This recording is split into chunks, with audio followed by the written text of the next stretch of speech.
Chapter 230. I will. Ji Guang chuckled and watched Li Xiao leave the room.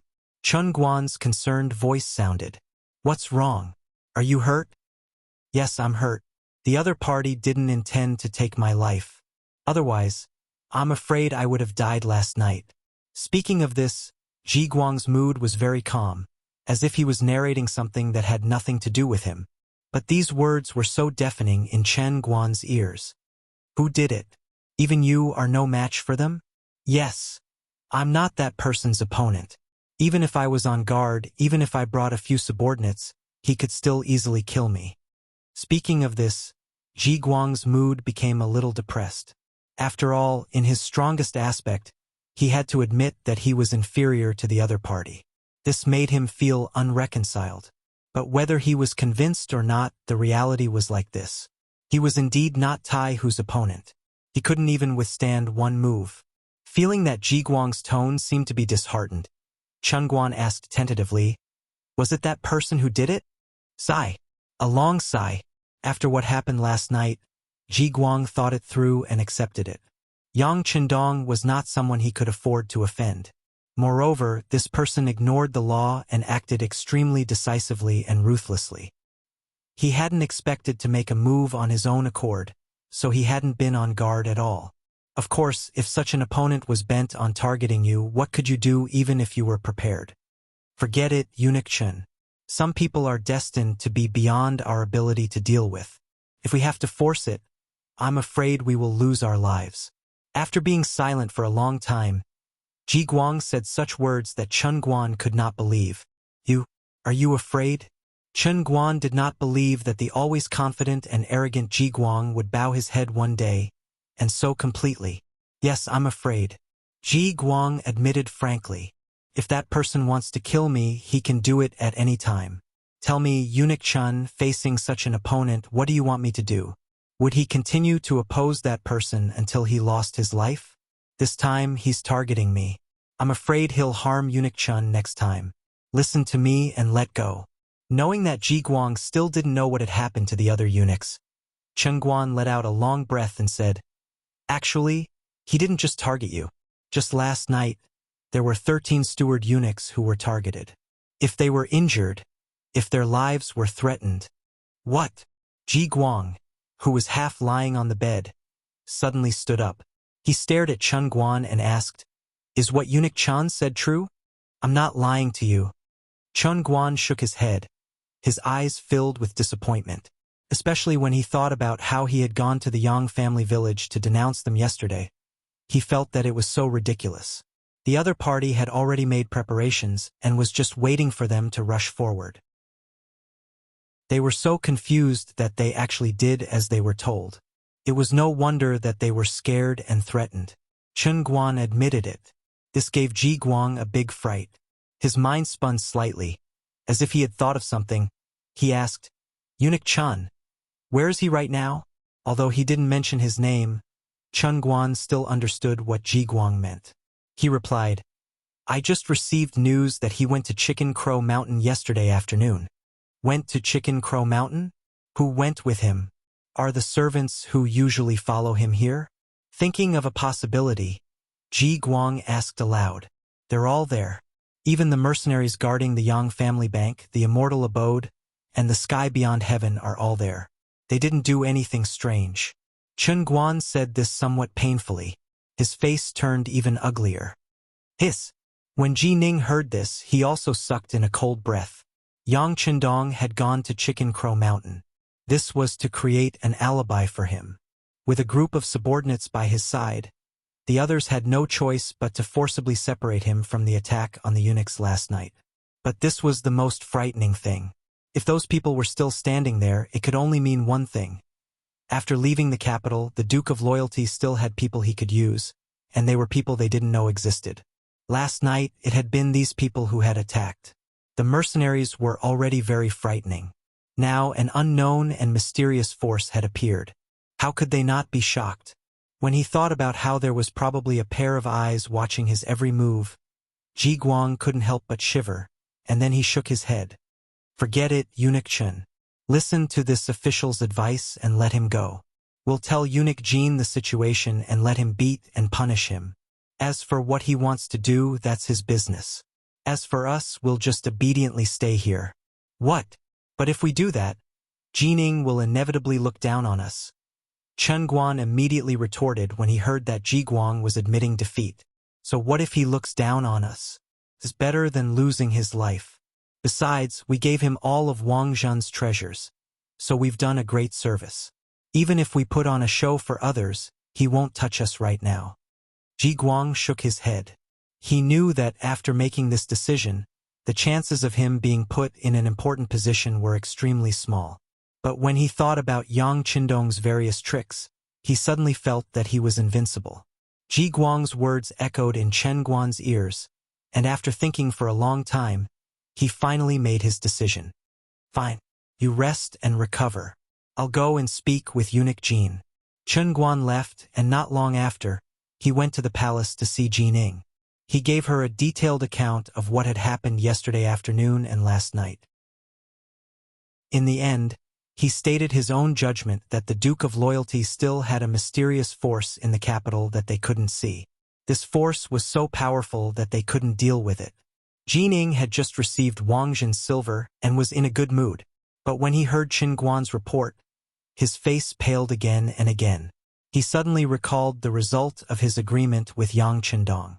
They had agreed to mind their own business, but now Yang Qindong had broken the agreement. If there really was such a mysterious force that suddenly wanted to target him, what would he do? Jining had just obtained great authority, so he needed to properly enjoy it. He didn't want to die at this moment. Thus, he quickly made his decision. Forget it. Since the Duke of Loyalty has Wang Zhen's receipt, we'll let this matter rest. In addition, without this Duke's permission, you went to make trouble for the Duke of Loyalty. Since you were the ones who provoked this matter, you should resolve it yourselves. In short, we need to keep the peace. I don't want to see anyone injured or even killed because of this. Jining shamelessly pushed all the blame onto Chen Guan and Ji Guang, choosing to stay out of the matter. Chen Guan sighed in relief that he would no longer pursue the matter of the silver, but he was also put in a very difficult position when he had to apologize. Eunuch Jean, is the Duke of Loyalty at Chicken Crow Mountain? Should we wait for him to come back? There's no need to wait. Some things should be resolved as soon as possible. How about this? You and Ji Guang immediately go to Chicken Crow Mountain. You must have a good attitude and be sincere. Do you understand? Jining didn't want any accidents to happen when he left the palace, so he wanted to resolve the matter as soon as possible. Chen Guan left with a disheartened expression. After he left, there was a ban in the palace that spread among the group of eunuchs. In the future, no matter which eunuch they were, they had to address themselves as this duke instead of this duke. Otherwise, they would have to bear the consequences. Chicken Crow Mountain. It was the end of autumn, and early winter was about to arrive. The leaves on the mountain were beginning to turn yellow, giving people a very bleak feeling. However, this didn't stop Hu Yen and Xiao Yin's interest. They arranged for people to bring out the meat skewers and all kinds of food that they had brought. Then, they lit a fire, causing the air in the area to become much warmer. In response, Yang Qindong watched from the side without any intention of interfering. He liked to see his women happy. In his opinion, this was one of the goals he pursued. If he wanted the people to be happy, he first had to let his family be happy. Then, it would be the happiness of the entire Han people. With the experience from last time, Hu Yen and Xiao Yin were able to command the troops in an orderly manner. Yang Qindong didn't have to do any skewers like last time. He only needed to sit and enjoy the success. When the sky slowly darkened, the bonfire lit up the sky. Hu Yen and Xiao Yin had also prepared everything. Just as they were about to call Lu Lang to enjoy with them, Tiger's Mane walked over. Young master, Chen Guan and Ji Guang are here. So fast? Yang Qindong, who had been prepared for this, was still somewhat curious when he heard that the two had rushed over in just a little more than a day. Yes, there are also 30 embroidered uniform guards. Among them, Ji Guang was carried over. Tiger's Mane continued to explain the situation. Haha, let them wait outside. This young master will go and see them in a while. Yang Chendong casually waved his hand. Since they had done something wrong, they should have the attitude of admitting their mistakes. Leaving them out for a while was just training.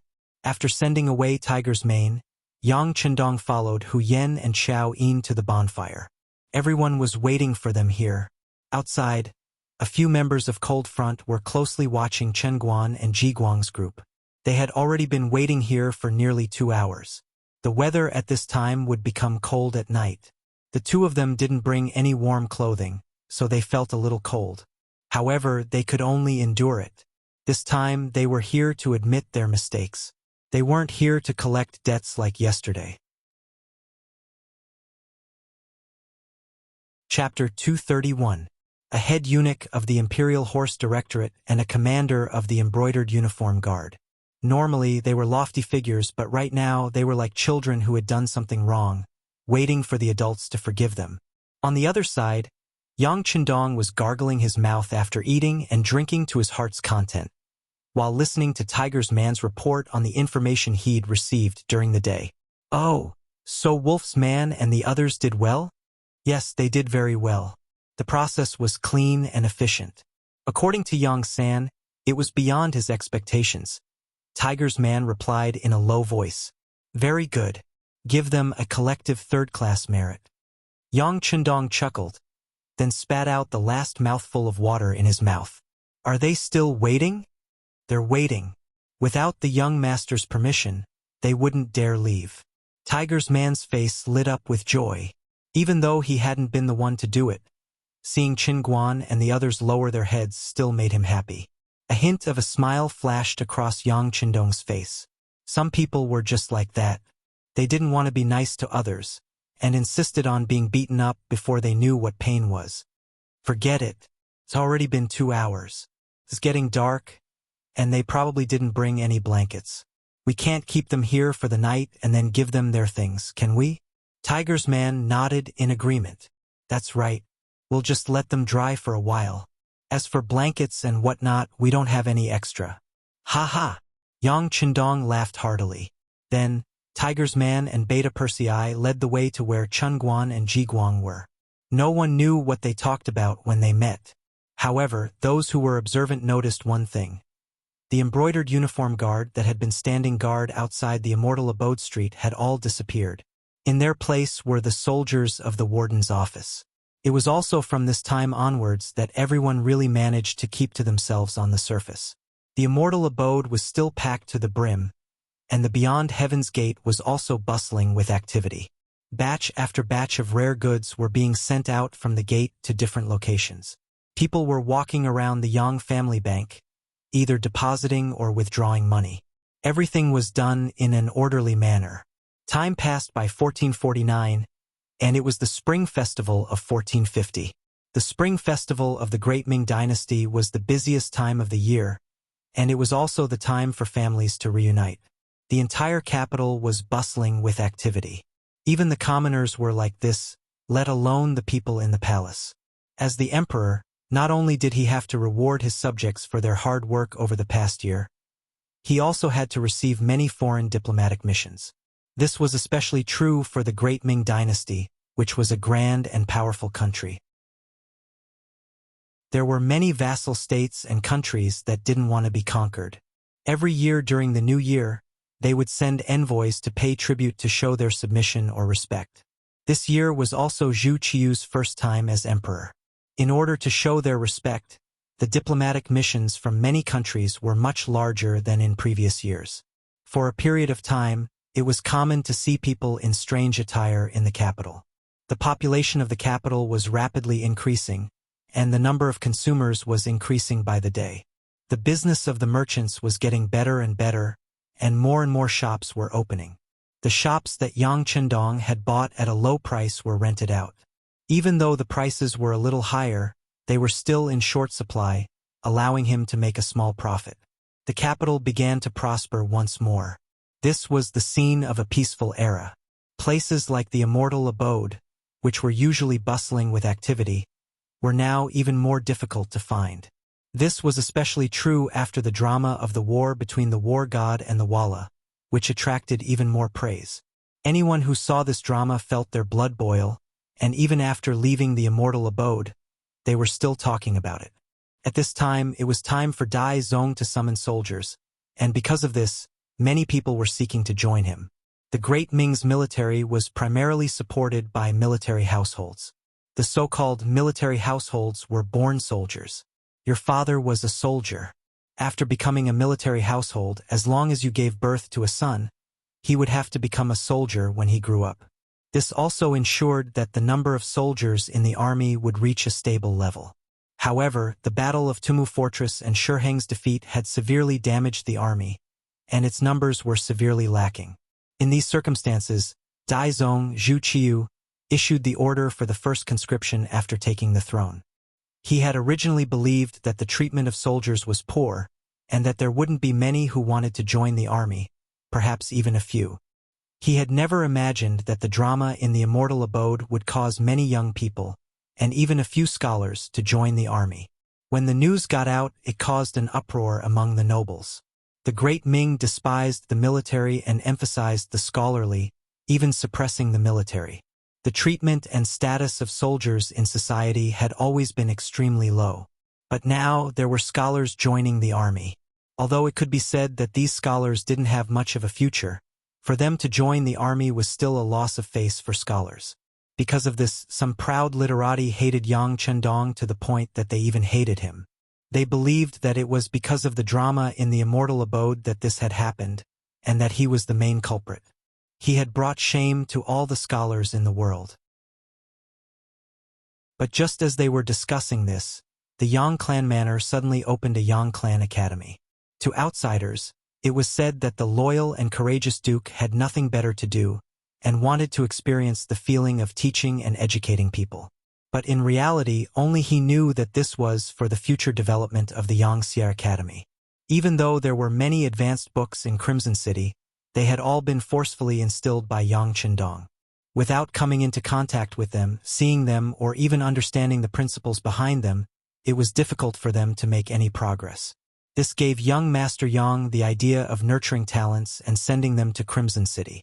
This was something he had no choice but to do. With Yang Chendong's current status and the schemes he had set up, it was impossible for him to leave the capital. Now was not the time for him to leave the capital and the center of power of the Great Ming dynasty. Since he could not return to Crimson City, he naturally could not go back to impart knowledge. His only choice was to find talents in the capital and impart knowledge to them. With the scholars joining the army and the sudden opening of the Yang Clan Academy, the Yang Clan Manor instantly became the focus of all the scholars' condemnation. Some people even dug up Yang Chendong's history, claiming that he had only been an elementary scholar and that even his status as a high scholar had been bestowed upon him by Emperor Ing. Perhaps he had some literary talent, knew how to do business, and even knew a little about the art of war. But when it came to opening an academy, he was far too lacking. One had to know that those who were able to open an academy had to have sufficient knowledge to do so. It was not something that could be done by a random brat. There were many voices of opposition. Similarly, there were many supporters.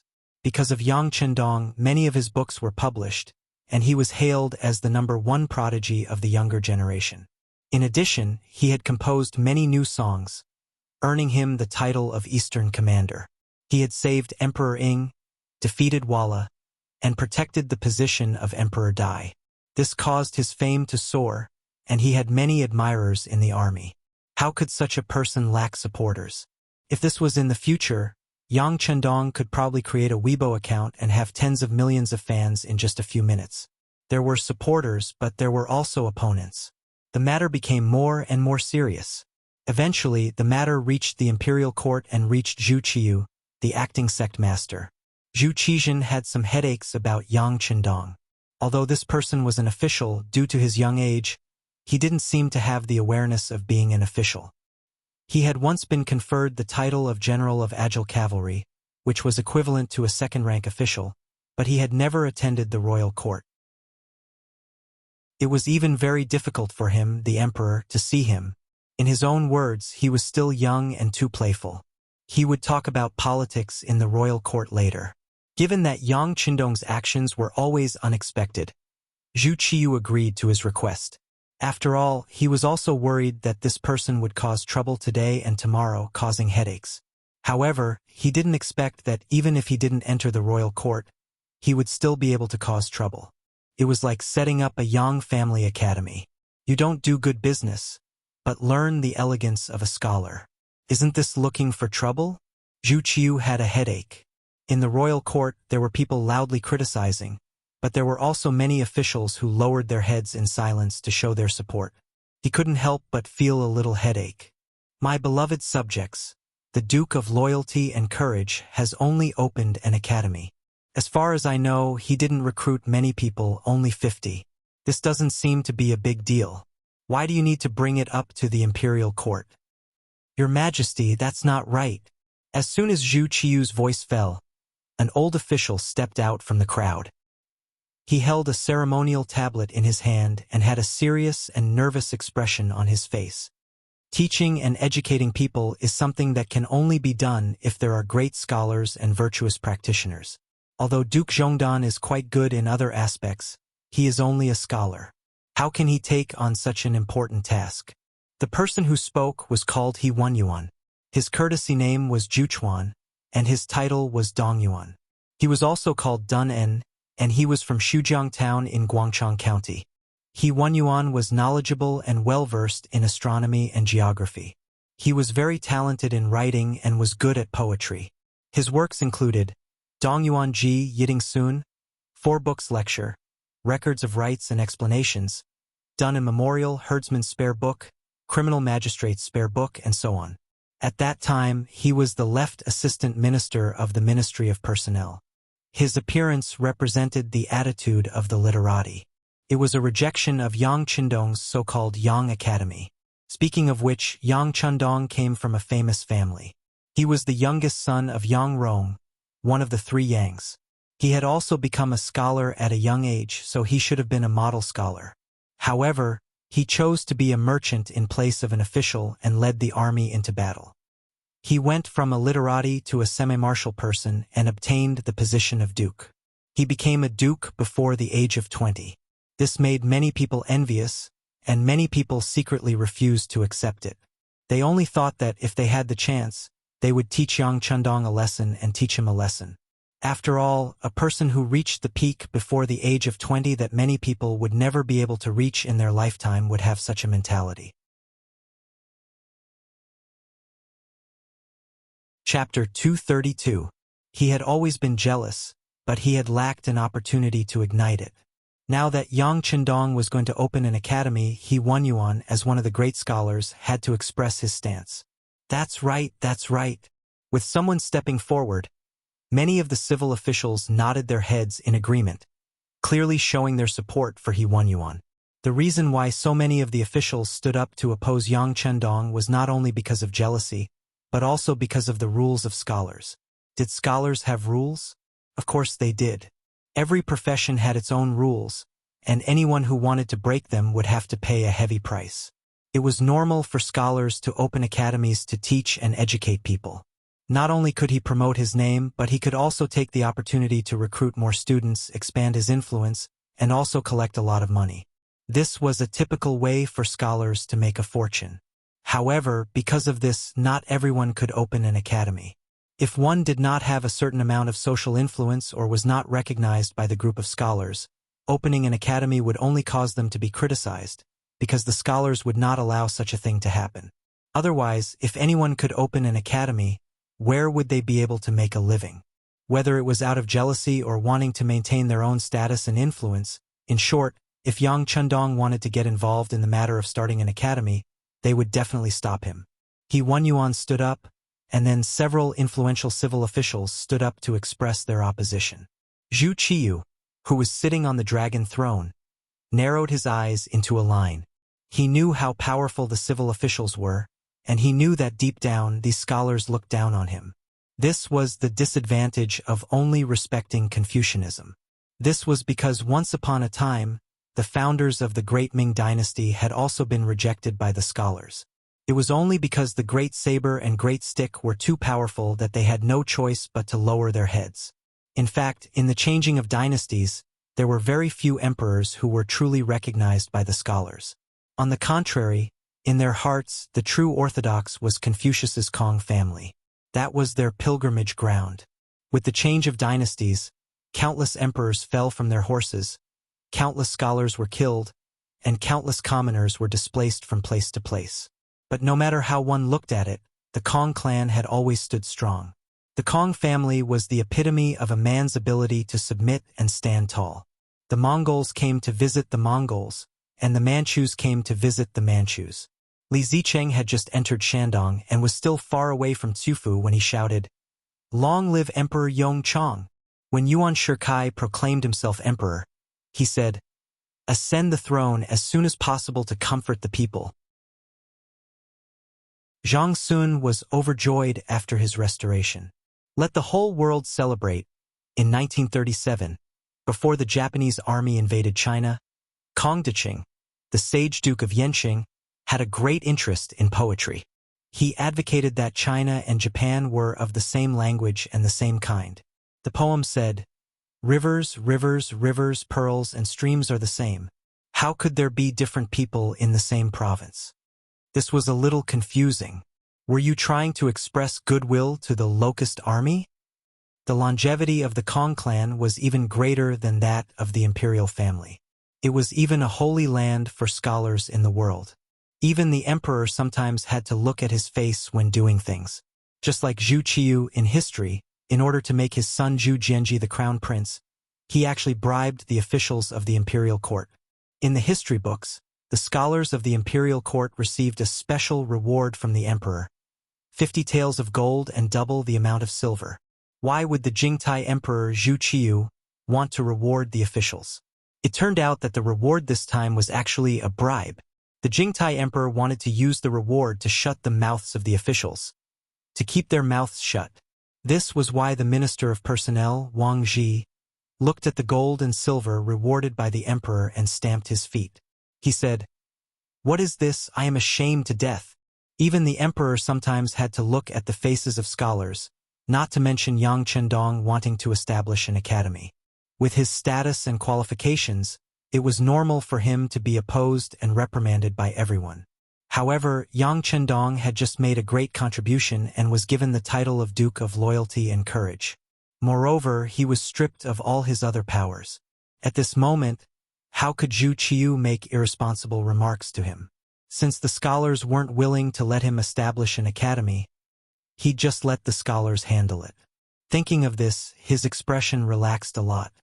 As for the matter of Zhonghua opening the Yang family academy, we still need to consider it carefully.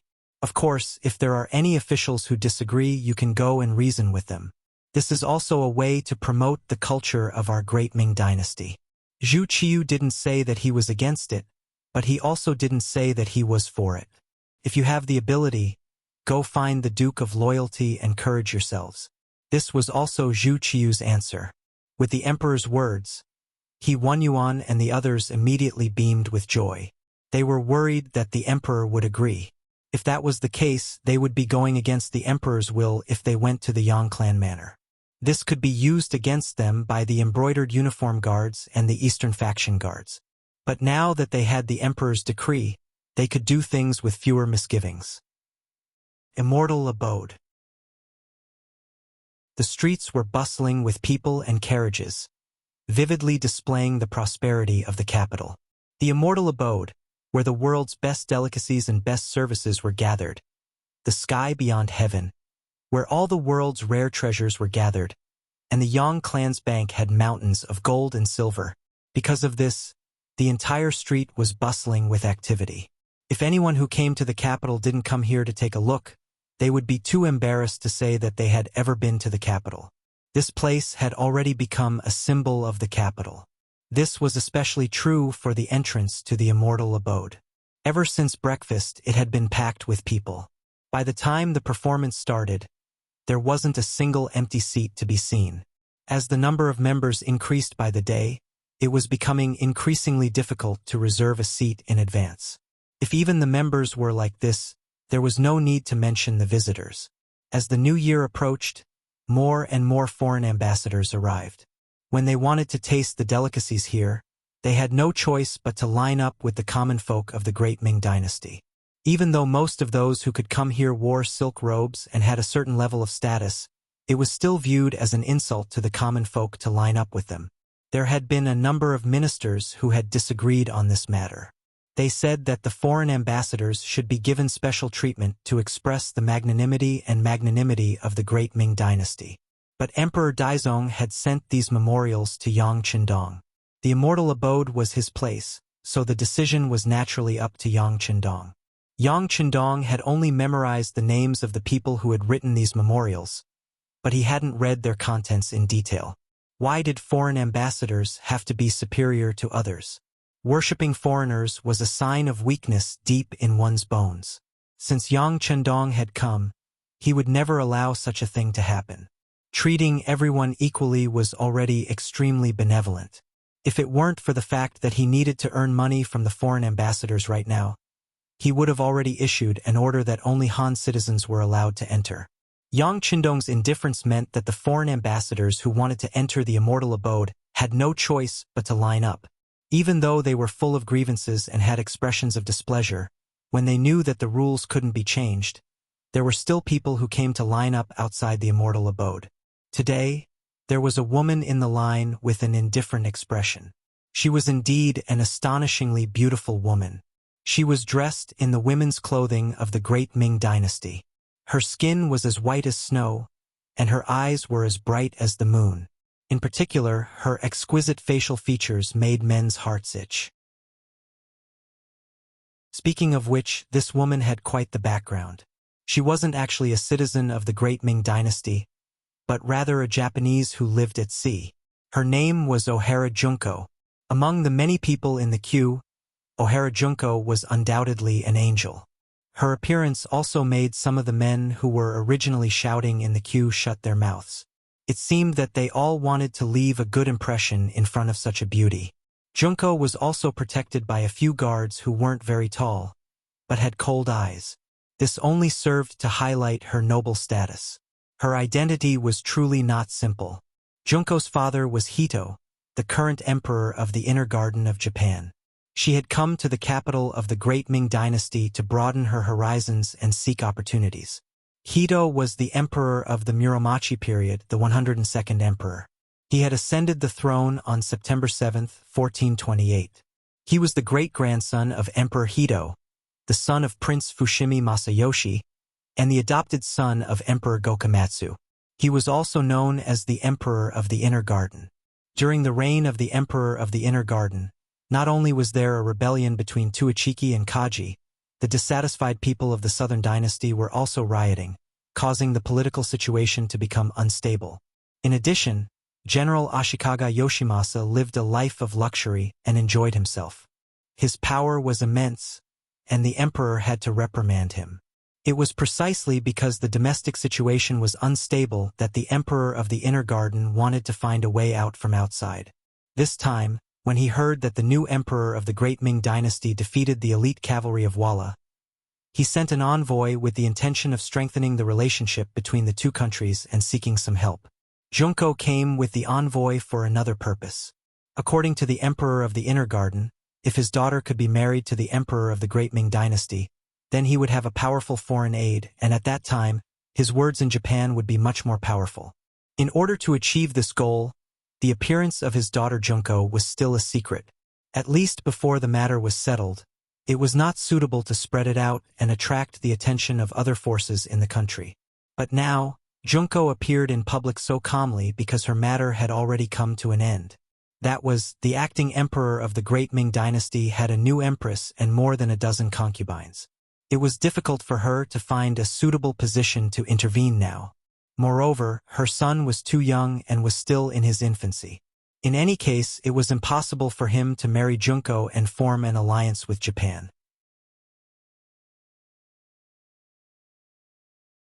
Chapter 233. It was precisely because she couldn't achieve her goal that Junko had decided to openly dress as a woman and walk out from the group of Japanese envoys. She had also heard that the immortal abode had delicious delicacies that couldn't be found outside, as well as joyous music and dancing.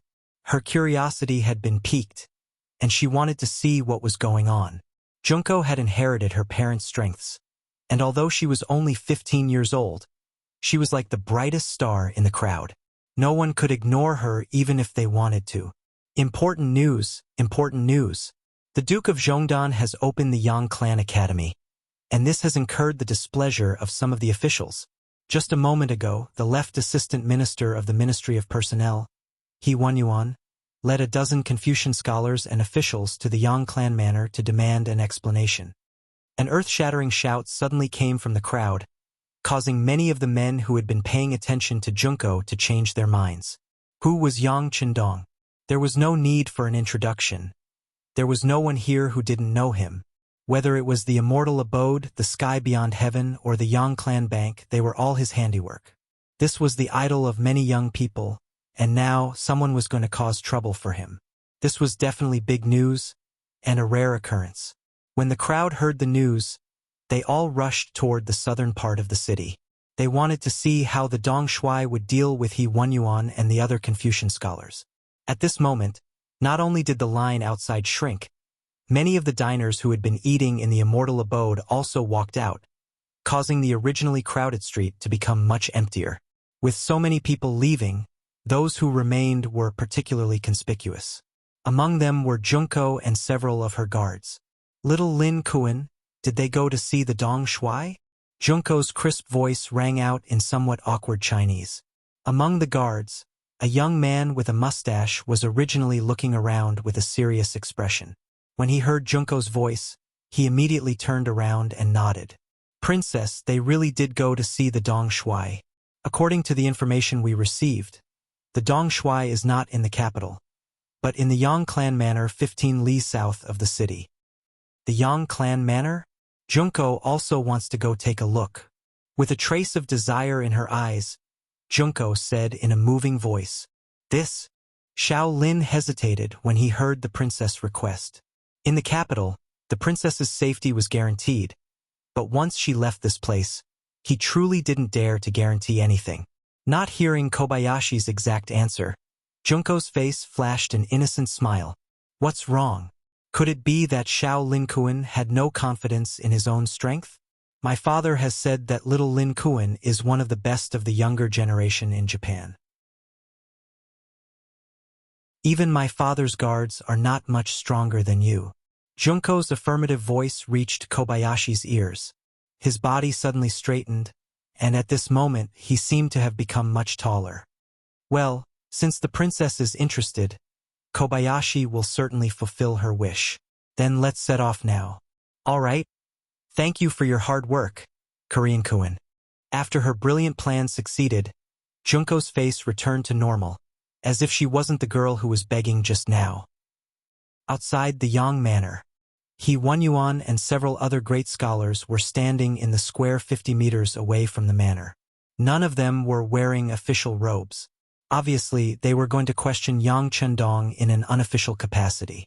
It wasn't that He Wenyuan and the others didn't know how to oppress others.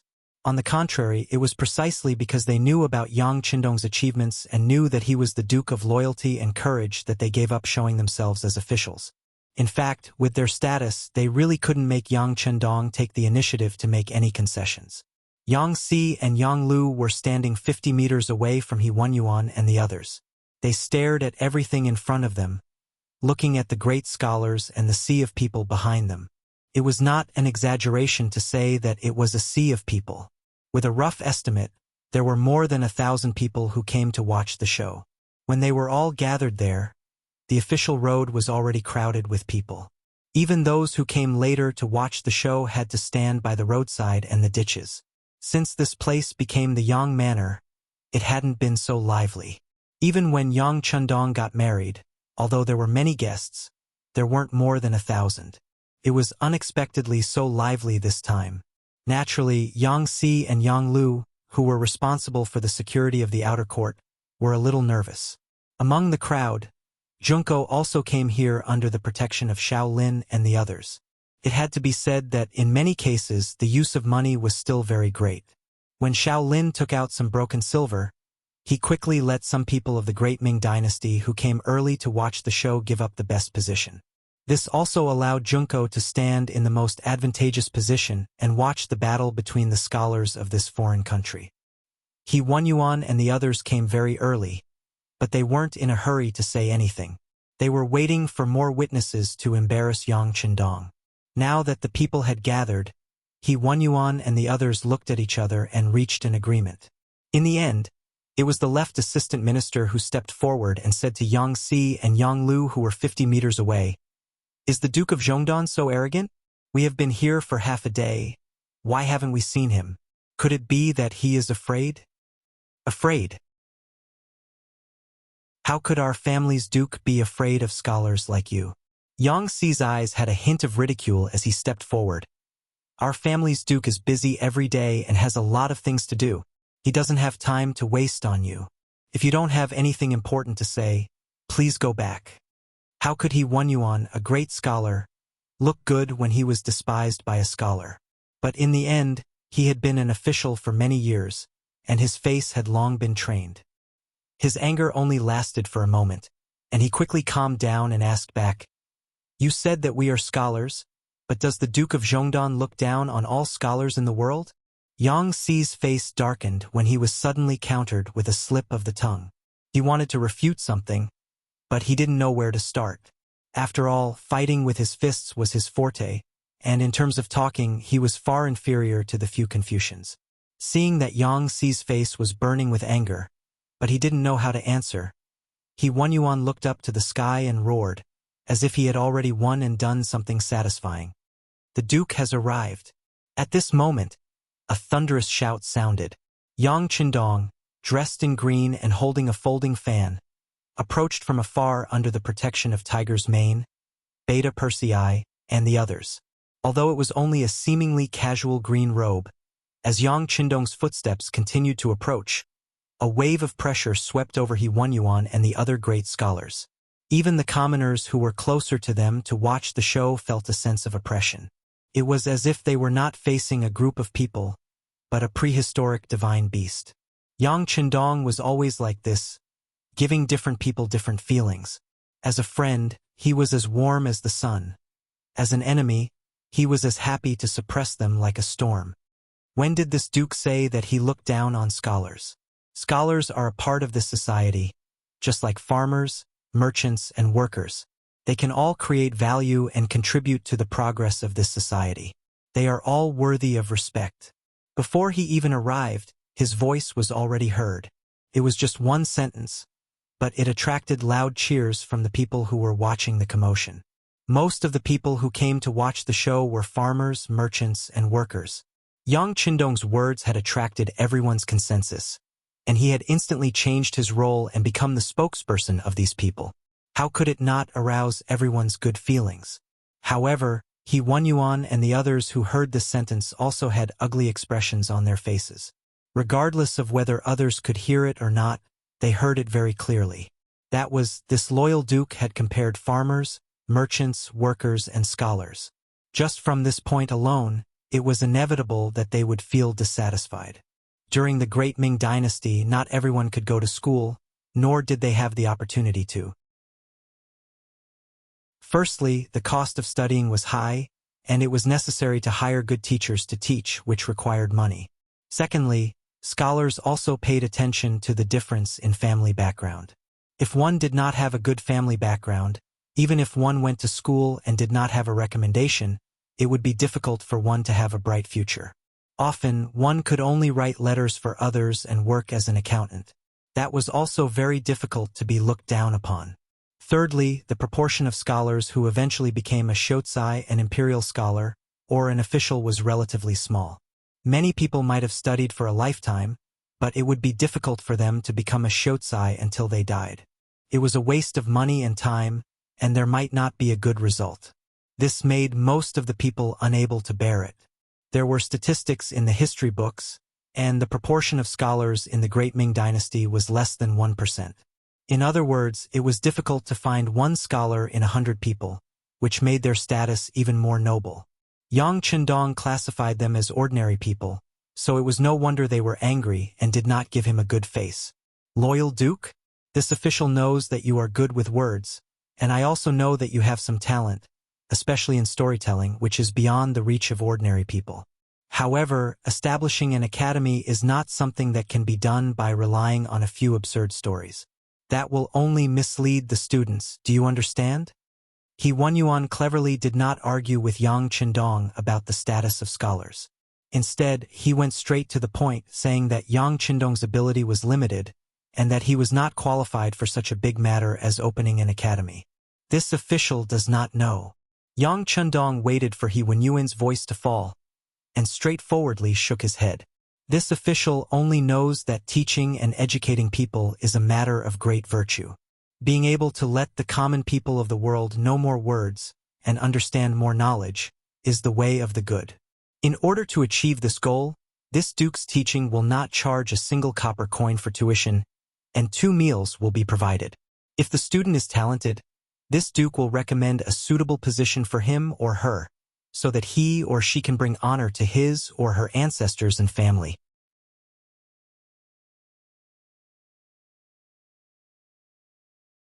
Chapter 234. Wow! As soon as Yang Qindong's voice fell, there was a burst of exclamations from the crowd. Teaching without charging a single coin for tuition and taking care of food was something that no school or teacher could do. Those who were ambitious would not be able to meet this requirement because their own strength did not allow them to. Those who were strong would not have such thoughts. They would rather earn more money. How could they work for nothing and have to pay for food? It was because of this contradiction that Yang Qindong's words made everyone so surprised. But at the same time, they were also very excited. Some of the young people from poor families could not help but think that if this was really the case, then could they consider entering the Yang Academy to learn some skills? He Wenyuan also did not expect Yang Qindong to do this. For a moment, he was also stunned by these words. He stood there for a long time and did not say anything. It was not until someone next to him whispered something that he suddenly realized something.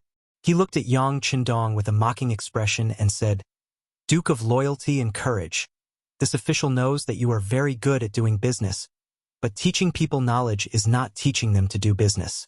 That is to see the real thing, do you know?" Ha ha ha. He Wenyuan's words attracted the laughter of his companions. They all looked at Yang Qindong with disdain. It was as if they were saying that he was a businessman and the students he taught were only businessmen. How could he be considered a real scholar? How could he be recognized by the scholars of the world? The mocking voices of these people did not move Yang Qindong at all. He even laughed. Ha ha ha, who said that this duke only knows how to do business? Have you forgotten who led the army of Walla to defeat them? Besides, it is better to have the guts than to have the guts. If you don't try, how can you know what you can do? Gentlemen, I'm afraid that you can't be literate from the moment you came out of your mother's womb. Is your literary talent extraordinary? The great Confucian scholars' faces darkened when they heard who was the one who defeated Walla's army. They couldn't help but take half a step back. At this moment, they remembered that the person in front of them was someone who could lead an army to defeat the powerful Walla. He killed people on the battlefield without blinking an eye. If they really angered him, they wouldn't be able to reason with him. On the other hand, He Wenyuan was not as scared as the others. He had a bit of courage. Duke of loyalty and courage, don't try to change the topic. You know how to do business, you are proficient in the art of war, and you can lead troops into battle. But that doesn't mean that you are proficient in poetry, or that you have truly comprehended the 4 books and 5 classics. During the Great Ming Dynasty, scholars mostly studied the way of etiquette, which was the so-called matters of the sages and virtuous men, and the records of the sages and virtuous men. For example, the Analects of Confucius, the Book of Rites, the 4 books, the 5 classics, and so on. Only those who were proficient in this study and could quote from the past and the present could be regarded as a person with profound knowledge. Only then would they be placed in an important position by the imperial court and enjoy a high position. He Wenyuan mentioned these deliberately to humiliate Yang Qindong. He was just a scholar who was bestowed the title of Juren by the emperor. In addition, he was so young, how could he be proficient in these things? He thought that by saying this, he would embarrass Yang Qindong and make him retreat. But unexpectedly, after hearing this, Dong Shuai didn't have a trace of embarrassment on his face. Instead, he laughed loudly. Isn't it just poetry? This duke can just casually open his mouth and it will be done. Ha ha. Ha ha ha. This time, it was he Wenyuan's turn to laugh. Duke of loyalty and courage, there are some things that can't be solved just by talking big. You have to know that it's easy to write a poem. However, if you want to write it well and let people remember it, it's extremely difficult. Don't be careless and lose your status. Of course not. Yang Chendong firmly shook his head. Since this duke is going to write poetry, it will not be an ordinary work. If you don't believe me, assistant minister can listen to it and then comment. Seeing that Yang Chendong didn't seem to be joking, He Wenyuan was first stunned. Then, he turned to look at the crowd and found that there were many envoys from other countries. He hesitated. It was true that he came to find trouble with Yang Chendong, and it was also true that he came to make him lose face. But if he really made the Duke of Loyalty and Courage lose face in front of the foreign envoys, it would be unsuitable for the country. He Wenyuan's hesitation was seen by Yang Chendong, and it made his impression of this person much better. Knowing the big picture had its advantages. If this person only came to improve his reputation by stepping on him, then after this matter was over, he would have to settle the score.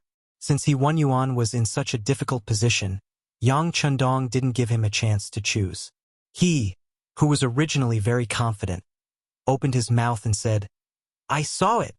When Yang Chendong, who had raised the topic, opened his mouth, He Wenyuan and the others immediately shut their mouths and looked at him. When he noticed that everyone's attention was on him, a confident smile flashed across Yang Chendong's face. He continued to say, "A shepherd boy rides a yellow ox. His song shakes the forest. He wants to catch a cicada, but suddenly he shuts his mouth." This was written by a famous poet of the Qing dynasty, Yuan Mei. It talked about a little shepherd boy riding on the back of a yellow ox in the dark forest. No one knew what happy thing he had, but he sang along the way. His singing was crisp and loud, and the entire forest was startled by him. Suddenly, the singing stopped. The little shepherd boy straightened his back and closed his mouth. His eyes were fixed on the tall treetops. Cicada, cicada, cicada. In the tree, a cicada was also singing at the top of its lungs. It was the cicada that had attracted the little shepherd boy. He really wanted to catch the cicada, and using this poem, Yang Chendong was also comparing He Wenyuan and the other scholars' arrival to cicada. He himself was a child that could be caught if he wanted to.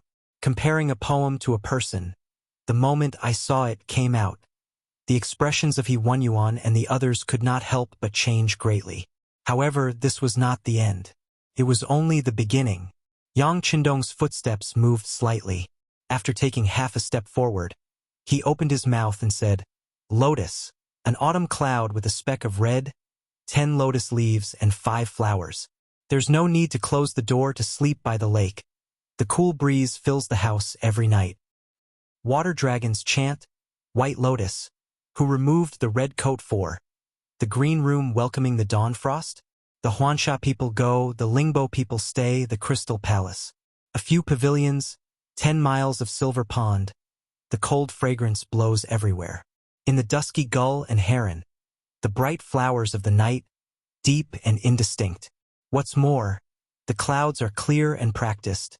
The dance is light and graceful. The fan is half lowered. Light makeup, the moonlight, immortal and elegant. The powder faded. When the small boat returns, the duckweed opens, the mirror looks out. Afraid of the remains, the cold waves, the 10,000 leaves, the west wind war. The former was a poem by Chao Yin of the Qing, and the latter was a poem by Wang Chutong of the Qing. In addition to what they had seen before, there were a total of 3 poems. They were almost all connected and were all good quatrains. For a moment, it naturally shocked He Wenyuan and the others, making it impossible for them to find the problem. They were shocked, but Yang Chendong did not seem to be satisfied. He looked at He Wenyuan and the others who had come looking for trouble and said, "Poetry is only a small path. As long as you study hard and accumulate, it is not difficult to create good sentences. Don't you think so? Well, since you have come today, It would not be right if I did not give you something. This way I will give you a poem.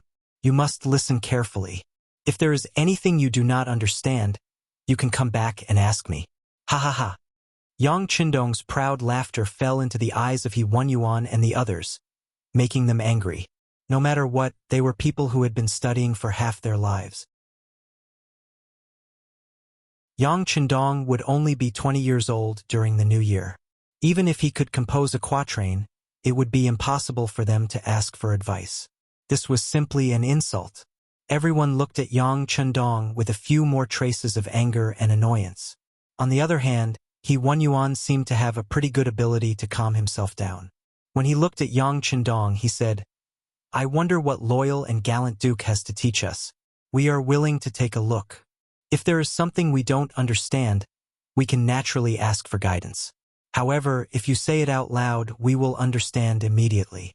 Haha. You don't have that high of an IQ. Who would have thought that? Yang Qindong directly interrupted He Wenyuan and said, Listen carefully. I will only say it once. Whether you remember it or not depends on your luck. If you want to learn, you can come and ask for guidance in the future. Yang Qindong seemed to be very confident as he raised his head to look at the sky above him. After muttering to himself for a moment, he slowly said, The Shi clan's history of lion eating. As soon as the name came out, He Wenyuan and the others were stunned. They were indeed smart enough to suddenly think of something. But then he looked at Yang Qindong with an impossible look, completely with a look of disbelief. However, Yang Qindong didn't even look at them. Instead, he looked up to the sky and said, Stone chamber poet Shi, the gluttonous lion, swears to eat 10 lions. From time to time, he was a lion in the eyes of the city. 10 o'clock, Shi City. At that time, the clan saw the 10 lions with the power of the 10-stone arrow, and the 10 lions died. She picked up 10 lions' corpses, which fit the stone chamber. The stone chamber was wet, so she sent a servant to clean the stone chamber. She began to eat 10 lions' corpses. When eating, the initial knowledge was 10 lion corpses, 10 stone lion corpses. At that time, the clan's primordial knowledge was the truth. Testing is the matter. When the poem was finally finished, Yang Qindong let out a light breath. For this poem, for this moment of pretentiousness, he had put in a lot of effort last night. Fortunately, he had memorized it perfectly without a word wrong. This poem talked about a poet surnamed Shi. He lived in a house made of stone. He was especially fond of lions and loved to eat lions. He swore to eat 10 lions. He often went to the market to see if lions had appeared. One day, at 10 o'clock, 10 lions just happened to appear in the market. At that time, Shi Jun also came to the market. He saw these 10 lions, so he took out his bow and arrow and shot these 10 lions to death.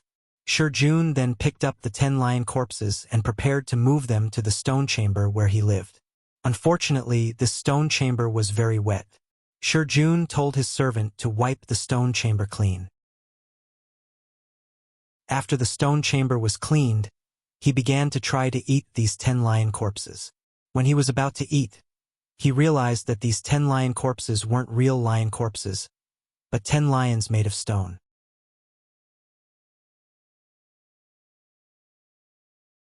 Chapter 235. This was a strange article written by Mr. Zhao Yuanren, a famous linguist and the father of modern linguistics, in the 1930s in the United States. The original title of the article was The History of the Stone Chamber Poets Eating Lions. The full text was 94 words, later expanded to 103 words, including the title of the article, a total of 110 words. If it was read aloud in Mandarin, people who did not understand ancient Chinese would not be able to understand it at all. The reason was that modern Mandarin had lost the entering tone and voicing of ancient Chinese. This was a classic that represented the breadth and profoundness of the Chinese language and Chinese characters. At that time, it had caused a great reaction. Now that it was taken out by Yang Qindong as expected, He Wenyuan and the others were speechless. They could feel the artistic conception of this poem, and it was very extraordinary. However, because Yang Qindong spoke too quickly and used the same words, they could not understand the essence of it from just one reading. It was precisely because they could not fully understand that, at this moment, He Yuan and the others were shocked. They stood there dumbfounded and did not know what to say. Isn't it too fast? You don't understand? It doesn't matter, as long as you humbly ask for guidance. I can write down what I just said and take it back for you to study. As if he had already expected such a possibility, Yang Chundong had a very natural and even sincere smile on his face. However, no matter how you looked at it, these smiles seemed a bit too fake, so fake that He Yuan and the others felt a sense of shame. In a feudal society where everything was inferior and only scholarly attainments were valued, scholars valued their reputation very much. Not to mention an important imperial court official like He Yuan, who was originally a heavenly official of the Ministry of Personnel. Who knew how many students he had all over the world? How could such a person be willing to bow his head so casually? If you asked him to bow his head in front of everyone and ask for guidance from a young boy who was not even 20 years old, it would be worse than killing him. He Yuan would not bow his head no matter what. At this moment, he knew that Yang Chindong was humiliating him, so how could he fulfill the other party's wish? He raised his head with some difficulty, clasped his hands together and turned to leave. What I saw, Lotus, Water Dragon's Roar, White Lotus, and White Lotus had already defeated them. Not to mention that there was also the history of the Sure family eating a lion as the foundation. At this moment, they really didn't know what other meaning there was for them to stay here other than asking for humiliation. He Yuan and the others left just like that. When he came with such fanfare and was full of confidence. But when he left, he was so straightforward and so dejected. It was really satisfying. Once these troublemakers left, there was nothing left to watch. Many people also left because of this. However, there were also some scholars who stayed. At this moment, they looked at Yang Chindong with shining eyes and shouted, "Duke Zhongdan, can you write down the history of lion-eating Sure for us scholars to admire?" One person shouted. Soon, many like-minded people followed and shouted, expressing their strong desire for knowledge. Unfortunately, Yang Chindong didn't agree. Instead, he shook his head and said, "This duke understands your intentions. If you want the history of lion-eating Sure to be famous in the world, you must have Lord He and the others personally admit their mistakes. Otherwise, no one can force this duke to do anything. You should go back. If you have the time to stay here and talk to this duke, why don't you go and persuade Lord He and the others? If they are really thinking for the sake of all the scholars in the world, what's the big deal if they bow their heads once?" It seemed like he was pointing out a path for everyone, but he just wanted to use them to put pressure on He Yuan. Since they dared to come to Yang village to find trouble with him, they should know the serious consequences of angering him. If he didn't punish them properly, others would follow suit. How could he calm down and do anything else? With Yang Chindong's firm attitude, the scholars who stayed behind knew that it would be difficult for them to take a turn for the better. They immediately cupped their fists and left. Then, one by one, they began to look for their classmates. First, they wanted to tell them what had happened today. Second, they wanted to see if there was any way they could find Lord He and the others and have them admit their mistakes. After all, such a masterpiece shouldn't be buried. It should be spread throughout the world. Soon, most of the people had left. In the end, only Junko and her guards remained. Seeing that everyone had left, the guard captain, Kobayashi, was extremely confused. "Princess, we should go back. If we are late, who knows how long we'll have to wait to eat in the immortal abode." "Immortal abode? Kobayashi? Could it be that you've forgotten who founded it? The Yang village must have even better delicacies. Why should we give up what's near for what's far away?" Junko was already curious about Yang Chindong. In terms of age, the person in front of her was only 4 or 5 years older than her. There wasn't much of a difference. However, in terms of literary talent and ability, he was far superior to her. Junko had been influenced by her father ever since she was a child. She had always been diligent in her studies. After learning about Japan, she developed a strong interest in the culture of the Great Ming Dynasty. After all, the Great Ming Dynasty was far more fertile than Japan. It was vast and rich in resources and had a much richer history. After coming into contact with the culture of the Great Ming Dynasty and learning about this country, she was quickly drawn in. She knew that this was a country filled with talented people. It was as if there was some kind of magic here. Every once in a while, when the country entered a period of weakness or decline, an extremely powerful figure would appear. That person would step forward to restore order and revitalize the country. They would become even stronger and become a powerful country revered by all. This was the path that Japan had to take. Gradually, Junko was no longer satisfied with her studies. She came to the Great Ming Dynasty just when her father wanted to use the power of the Great Ming Dynasty's marriage to strengthen his ruling power. In Japan, although Junko was still young, she was already famous. Many people even called her the first beauty and the most intelligent woman in Japan for hundreds of years. For a girl to have an angelic face meant that she had endless wealth, not to mention that she was so smart and knowledgeable.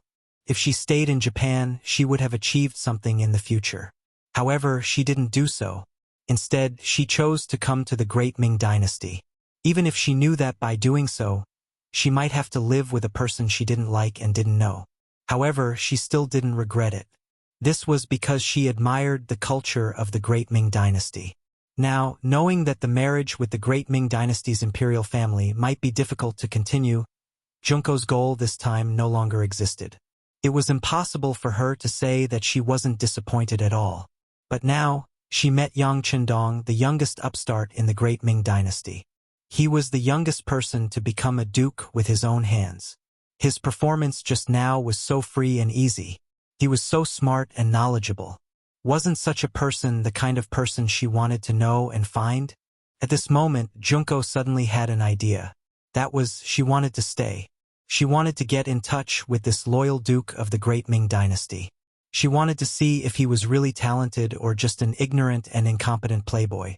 If it was the former, she wanted to see if there was anything worth learning. If it was simply to see if she could accept him for her own use. If he was really capable and could play a big role in helping her father, this trip to the Great Ming Dynasty could be considered to have some gains. Of course, Yang Chendong wouldn't accept her, but Junko never worried about this. In her opinion, she was so beautiful.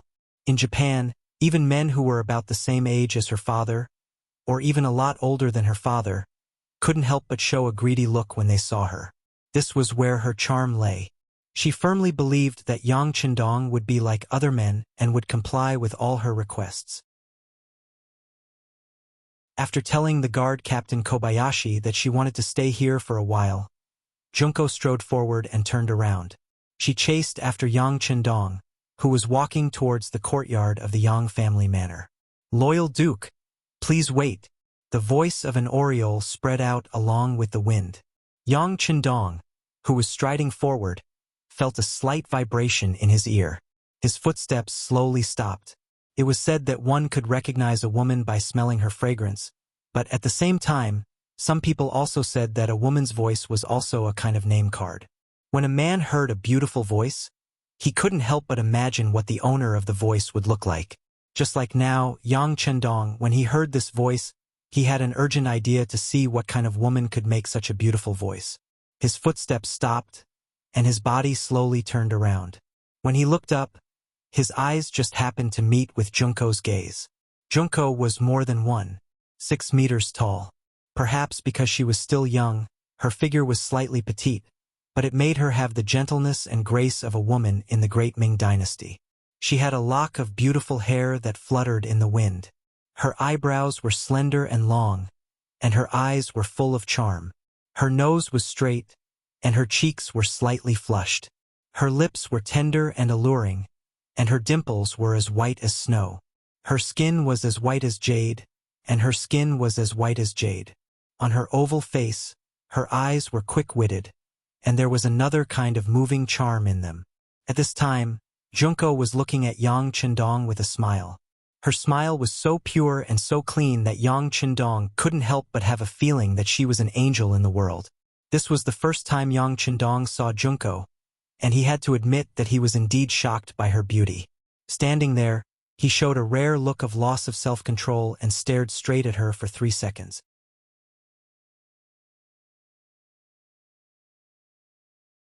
Chapter 236. Yang Qindong's performance fell into Junko's eyes, and she was very proud of herself. Appearance was her greatest weapon, and now it seemed that it was really effective.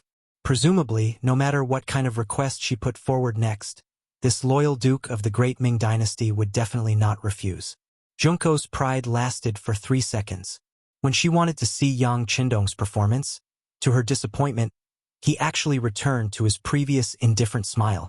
She felt that the absent-minded loyal duke just now was so unreal, as if she had imagined it. "Who are you? Where are you from?" While Junko was still in a daze, Yang Qindong had already asked her about her origin. The reason why he asked this question was also because of Yang Qindong's confidence. With the power of the Security Bureau, if there was really such a young and beautiful woman in the capital, it was impossible for them not to even mention it. Although he had never ordered Yang Qindong to collect beautiful women, if there was such a woman, Yang Qindong believed that his subordinates would definitely report it. But there was no such report, so there could only be one answer: this woman did not belong to the capital. Junko had always regarded men as nothing, and except for her father, she rarely pretended to talk to men. But for some reason, when Yang Qindong asked her this question, she couldn't help but reveal her identity. She replied softly, "My name is Ohara Junko, and I am the Princess of Japan." But just after she said this, the captain of the guards, Kobayashi, whispered in disbelief, "Princess, be careful with your words." No wonder Kobayashi was so nervous.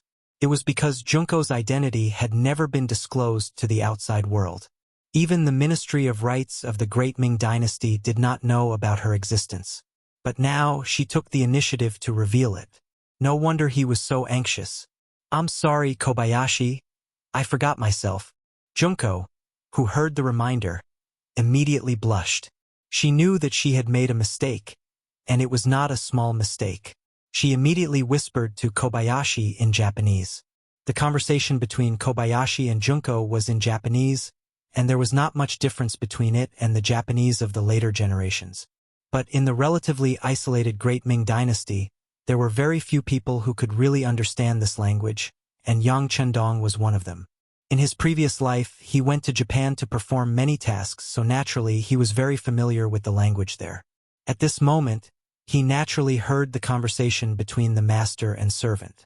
Although he understood it, the clever Yang Qindong still pretended that he didn't understand it, and even showed that he didn't understand anything. He didn't even clearly hear the first sentence of the identity introduction in Chinese. "What did you say? Junko? What a strange name. Where are you from? Who are your parents?" When Yang Qindong asked like this, it could be noticed that Junko's face instantly relaxed a lot. Junko only heard her name and didn't understand the identity introduction. At the same time, she quickly thought of another identity and said, "I'm a businessman from Japan, an ally of the Great Ming Dynasty. I've long heard that the capital of the Great Ming Dynasty is so prosperous, and I always yearned for it. This time I came out to see the world." Soon, she fabricated an identity, and it was half true and half false, which was no problem for most people in the Great Ming Dynasty. But in the end, she underestimated Yang Qindong too much. Not to mention whether the Security Bureau could find out her true identity. For a loyal man who knew Japanese, what secrets could she have in front of him? It's just that Yang Qindong didn't mean to point it out. Since the other party had intentionally concealed their identity, they must have other motives. Although he was curious, he still decided to get in touch with them and see if there were any opportunities for him to gain. Of course, whether this was related to Junko's beautiful appearance, only the sixth young master Yang himself knew. It turned out to be a foreign friend. It's this official's eyes that are blind. As you said, the capital of the Great Ming Dynasty is indeed very prosperous. Since you're here, you should take a good look. But forgive this eunuch for being busy, so I won't accompany you," Yang Qindong said with a smile. After saying this, he turned around and left. Yang Qindong's performance, in addition to being polite, also had a trace of unfamiliarity, which made Junko very unhappy. All along, men in her eyes were just lives that only had desires. As long as she wanted, she could summon them at any time and send them away at any time. How could there be someone like Yang Qindong, who didn't seem to be moved by her appearance and took the initiative to keep people 1,000 miles away. Maybe it was because he was not convinced, or maybe it was because he wanted to prove something. Junko unexpectedly said, "Great Ming Dynasty's loyal duke. You just said, the history of lion eating sure, too quickly." This little girl didn't understand it very well. I don't know if you can ask for advice?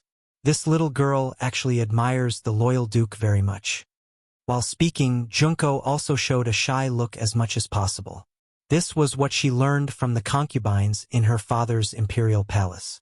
Although she looked down on that kind of woman from the bottom of her heart, she had to admit that in order to survive, sometimes their special performance was indeed worth learning. "Oh, you, a girl, are also interested in the history of lion eating sure?" Yang Qindong, who had half of his body turned around, suddenly raised the corner of his mouth at this moment. He deliberately showed an attitude of isolating the other party in order to change from passivity to initiative. Women, sometimes beautiful women, were so strange. The more you took the initiative, the more unwilling the other party would be to pay attention to you. On the contrary, if you ignored the other party would look at you differently. Just now, Yang Qindong deliberately showed a different attitude, and sure enough, Junko was hooked. Since the other party had such a request, Yang Qindong, who wanted to know the other party's purpose, naturally wouldn't be polite. "Yes, Great Ming Dynasty's loyal duke. This little girl is indeed very interested in the history of lion eating sure." Seeing Yang Qindong turn around, Junko immediately showed a confident look. "You can call me Dong Shui like others. Since Junko is interested, why don't we talk about it in the manner?" Yang Qindong politely maintained a smile, and then made a gentlemanly gesture. Seeing Yang Qindong's invitation, Junko was very happy, and even lowered her head shyly. She knew that such an approach would be very lethal. "Thank you, Dong Shui." Junko agreed and strode toward Yang Qindong. Xiao Lin and the other bodyguards followed closely behind him, but when they arrived at the gates of the Yang Manor, Hu Mang, who had always been by the sixth young master's side, suddenly stretched out his large hand and blocked Xiao Lin and the others. He then said in a heavy voice, "The manor is an important place and is considered private property. Outsiders are not allowed to enter without permission. It would be best if you all stood guard outside." Xiao Lin was a little dissatisfied that the princess wasted her limited time in such a seemingly ordinary manner. Now that he heard that he and others were not allowed to enter, how could he be willing to comply? He immediately widened his eyes, looked at Tiger's mane, and said loudly, "Baka! Huh? What do you want to do?" Although Tiger's mane did not understand Japanese and did not understand the meaning of this sentence, he could see that Xiao Lin was angry. He immediately glared back at him with an unyielding look. As soon as Tiger's mane got angry, the tall Beta Persei directly took a step forward, almost sticking to Xiao Lin. Then, with his unique height, he stared at Xiao Lin condescendingly, as if he was ready to attack at any time. Not only Beta Persei, but even Yang Wu, as well as Lung Feng of Qiu Vi's first guard, also looked ready to attack at any time. The originally harmonious atmosphere became a lot more tense because of Xiao Lin's words. A murderous aura filled the place, and even Junko, who did not know Kung Fu, felt a chill. Junko didn't understand why she felt this way, but she was smart enough to know that she didn't have any advantage right now. She immediately scolded Kobayashi in Japanese. "Kobayashi-kun, this is not Japan, nor is it the palace. Please control your temper and personality. Princess, they don't let us in. What if someone wants to harm you? Won't it be very dangerous?" Xiao Lin replied not to be outdone. In Japan, seniority was still very important. Xiao Lin was just a guard captain. Logically speaking, he should not talk to his master like this. But when it came to the other person's life, he did not have to worry so much. It was because Junko knew this that she did not blame Xiao Lin. On the contrary, she also thought that it was indeed too risky to enter Yang village alone. After a slight hesitation, she nodded. "Well, you are right. Let's leave." After Junko finished talking to Kobayashi, she looked at Yang Qindong and said with a beautiful smile, "Dong Shui, I'm very sorry. My servant reminded me that I have something important to do. I think I have to leave first. She even knew the name of the servant. Yang Chendong was very interested in Junko. He was even more curious about her purpose in coming to the Great Ming Dynasty. That is really bad news. But since Miss Junko has something important to do, I won't delay you any longer, please. Thank you, Dong Shuai, for your understanding. If there is a chance, I will definitely come to visit Dong Shuai. Junko said very politely. There will definitely be a chance. Yang Chendong said with incomparable certainty. Of course, in Junko's eyes, it was hard to say whether this person was too arrogant or not. Finally, Junko left with Xiaolin and 7 or 8 guards. She left Yangjia village. Yang Chendong's gaze followed them as they left. Even when they were out of sight, Yang Chendong still maintained the same posture as before.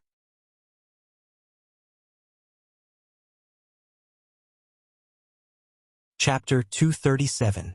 Cough, young master. Miss Junko has left. Seeing Yang Chendong still standing there in a daze, although Tiger's Mane didn't want to, he still reminded him. Well, I know. Hearing this, Yang Chendong came back to his senses. But his face was as usual, without the slightest embarrassment. In fact, there was nothing to be embarrassed about, because he wasn't thinking about Junko, nor her beauty, but the purpose of her visit. Because in the history he knew, there didn't seem to be such a woman. But she still came, which could only mean one thing, that history has changed, and his advantage of foresight has gradually been lost. In fact, in history, although there was a person called Junko, she didn't come to the Ming Dynasty. At that time, although the Ming Dynasty defeated the Walla, it was a narrow victory, and such a record certainly didn't attract the admiration and respect of others. So Junko didn't come to the Ming Dynasty. All of this changed because of the appearance of Yang Chendong. Tiger's Mane informed the Security Bureau to investigate the Japanese diplomatic mission, if necessary, spend a lot of money to buy 1 or 2 people. It was precisely because he knew that the advantage of foresight was gone, that Yang Chendong needed to deal with everything carefully. Young master, don't worry, Tiger's Mane said confidently. In their eyes, a small country like Japan was just a pirate, not worthy of being treated seriously. This was all because he didn't know that the invasion of Japan would happen hundreds of years later, and he didn't know what kind of ambitions the country on this island would have in the future.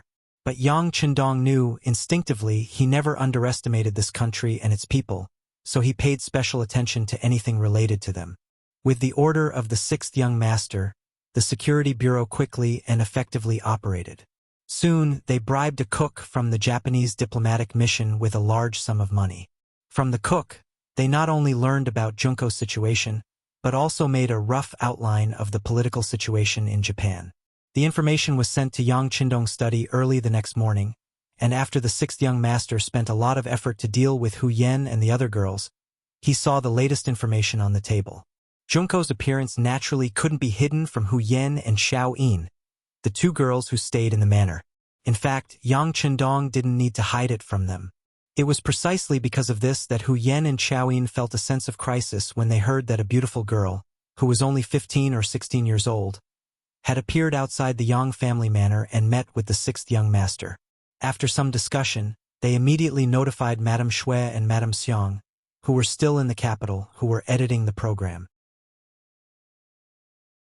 That night, they had a fierce battle with Yang Chendong, but the 6th young master, who was in peak condition, was not afraid of them, and just spent a little more time and effort to deal with them.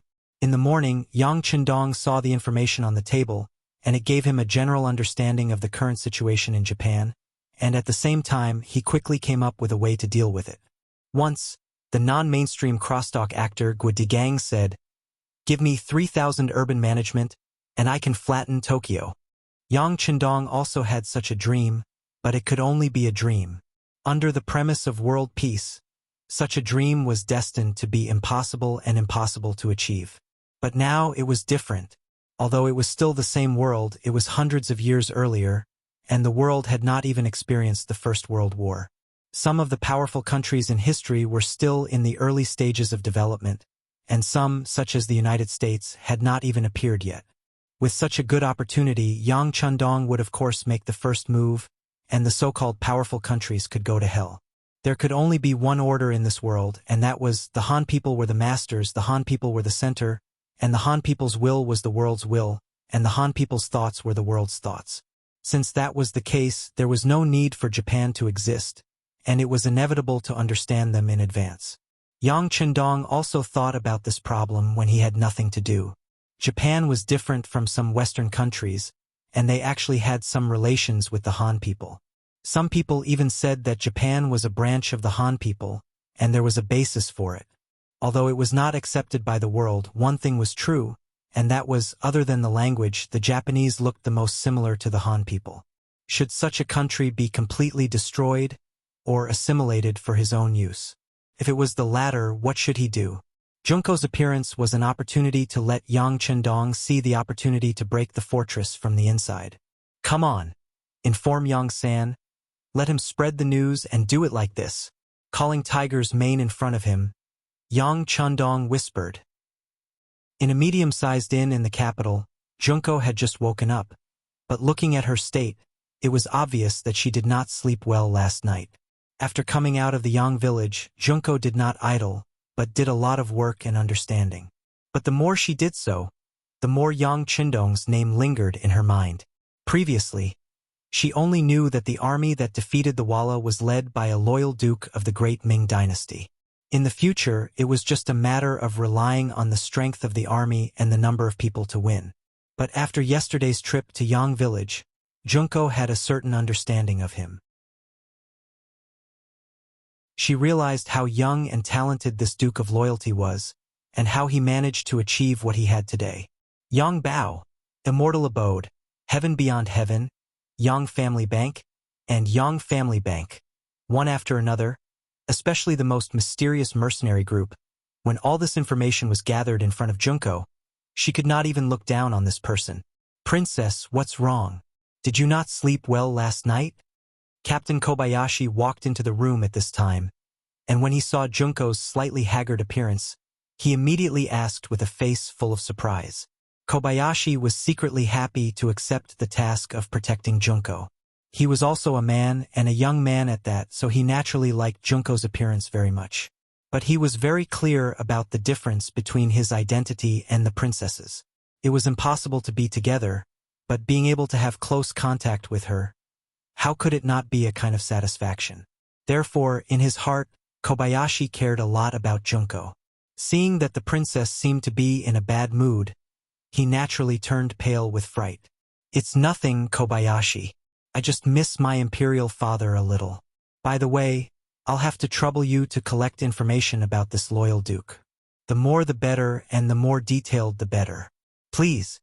Junko forced a charming smile and said to Kobayashi, Hai, please rest assured, princess. I will do it immediately.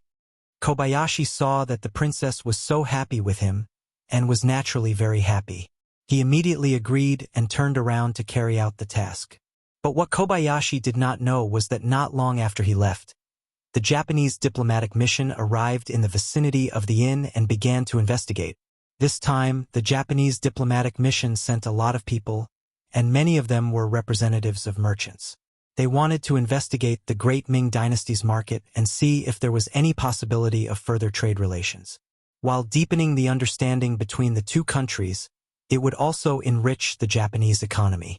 After all, a small country like Japan almost had to buy many things from outside. This gave Junko an opportunity.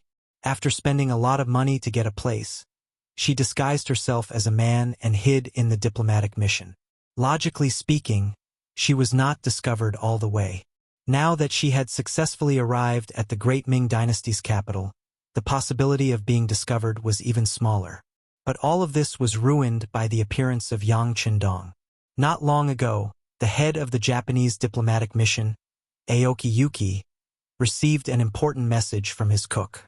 It was that the daughter of the Emperor Ohara Junko had arrived in the Great Ming Dynasty and was walking around with ominous intentions. When he received this news, Aoki Yuki's face was naturally full of disbelief. He was the confidant of General Ashikaga Yoshimasa, which was why he was able to get such a good job. But if he let the general know that the princess was also in the diplomatic mission and was in contact with the higher-ups of the Great Ming Dynasty, his life would be in danger. Therefore, regardless of whether the news was true or false, Aoki Yuki had to investigate the matter clearly. If he believed that Princess Junko was really in the Great Ming Dynasty, then there was no need to say anything. He had to kill her. First, to eliminate future troubles, and second, to create a gap between the Great Ming Dynasty and the Emperor of the Great Ming Dynasty. If there was a murder case, it would be even more difficult to unite them. The Emperor would have to rely on the power of General Ashikaga Yoshimasa. Only in this way could the general's position be unshakable. Aoki Yuki made a decision and immediately called his guard, Yi Shang, to report the news. At the same time, he also ordered an investigation. If the situation was true, he could deal with it on the spot. After receiving the order, Yi Shang brought people to the inn. After investigating, they really found out that Junko was in the inn. While Yi Shang was shocked, he reported the news to the higher-ups and informed the head of the diplomatic mission, Aoki Yuki. After some discussion, they decided to take action while it was dark.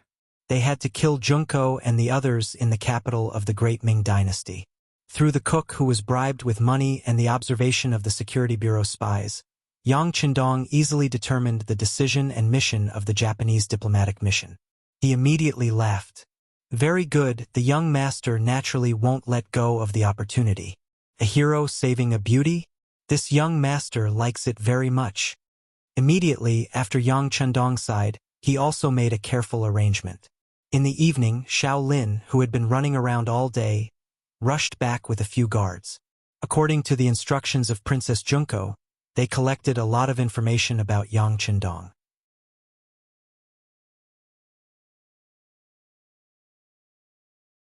Chapter 238. Speaking of which, this truly wasn't that difficult of a task, because any random person from the streets of the capital would be able to tell one some stories about the Dong Shui. Bringing a lot of information back to the inn, Kobayashi handed it over to Junko. When he saw the happy expression on her face, he felt that his efforts today weren't in vain. Only now did he have time to eat something to fill his stomach. Just as Kobayashi was about to start eating, a trusted guard came in from outside the door. Captain, the situation outside doesn't seem right. I keep feeling that there is a pair of eyes watching us in the dark. What? Throwing away the food in his hand, Kobayashi turned around and looked at the guard who came to report the news with a shocked face. He believed in the ability of his subordinates, and there were some things that he wouldn't say casually. Even if he said it, he should be able to find something. At this moment, he didn't want to eat anymore. Instead, he turned around and walked out of the kitchen, went to a corner of the small courtyard, and began to close his eyes and sense. Kobayashi was originally a guard of the royal family. Because of his outstanding performance, he was arranged to protect the safety of Princess Junko. His strength wasn't weak, and he even came from a ninja family. It was precisely because of this that he quickly sensed something different and a vague sense of danger. Ninjas sometimes have a very strong sixth sense, and Ikigami and the others aren't that strong, so Kobayashi quickly felt the danger. When he learned that he was being watched, Kobayashi didn't panic. This was originally within his expectations. With so many people, and the princess was so beautiful, it was difficult not to be discovered, but he didn't expect it to be so fast. It was precisely because he was prepared that Kobayashi calmly came to the young master's room. At this time, Junko was looking down at some information about Yang Qindong. When she saw the guard captain suddenly appear, she was a little surprised. Kobayashi, don't you need to rest? Why are you here? We don't need you now, go rest. Princess, we've been discovered. There are many unfamiliar faces outside the inn. It's very likely that they were sent by Ambassador Aoki. I think we need to move. Xiao Lin said in a slightly anxious voice, his eyes filled with determination. Junko was like a goddess in Kobayashi's eyes. As long as he was still alive, he would never let anyone hurt the princess. He swore. What?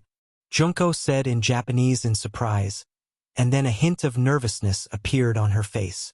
Originally, according to Junko's plan, the danger was only on the voyage from Japan to the Great Ming Dynasty. As long as she safely arrived at the Great Ming Dynasty, she could reveal her identity and then propose marriage to the Great Ming Dynasty's emperor. At that time, whether she chose a prince or even the Great Ming Dynasty's emperor, she would not have to worry about her safety. However, because she had no understanding of the situation in the Great Ming Dynasty, she didn't know until she came to the capital. Although the Great Ming Dynasty's emperor had a prince, he was still in his infancy and it was impossible to arrange a marriage. As for the Great Ming Dynasty's emperor Zhu Qiyu, although he was very young, he didn't have any deep foundation. In addition, there were many concubines in the palace. Even if he wanted to arrange a marriage, it would be difficult for him to provide any help to Japan in a short time.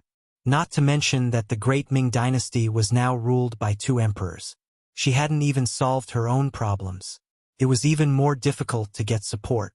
The marriage didn't seem to be feasible, so Junko didn't immediately reveal her identity, which also made her safer. Now that the opponent finally came to her door, how could she not panic? Kobayashi, where are we going? After the panic, Junko pretended to be calm and said, after all, she was only a little girl less than 16 years old. Although she was born noble and very beautiful, when it came to facing a real sword, she was afraid that she didn't have any more experience than others. Kobayashi doesn't know. He shook his head very honestly.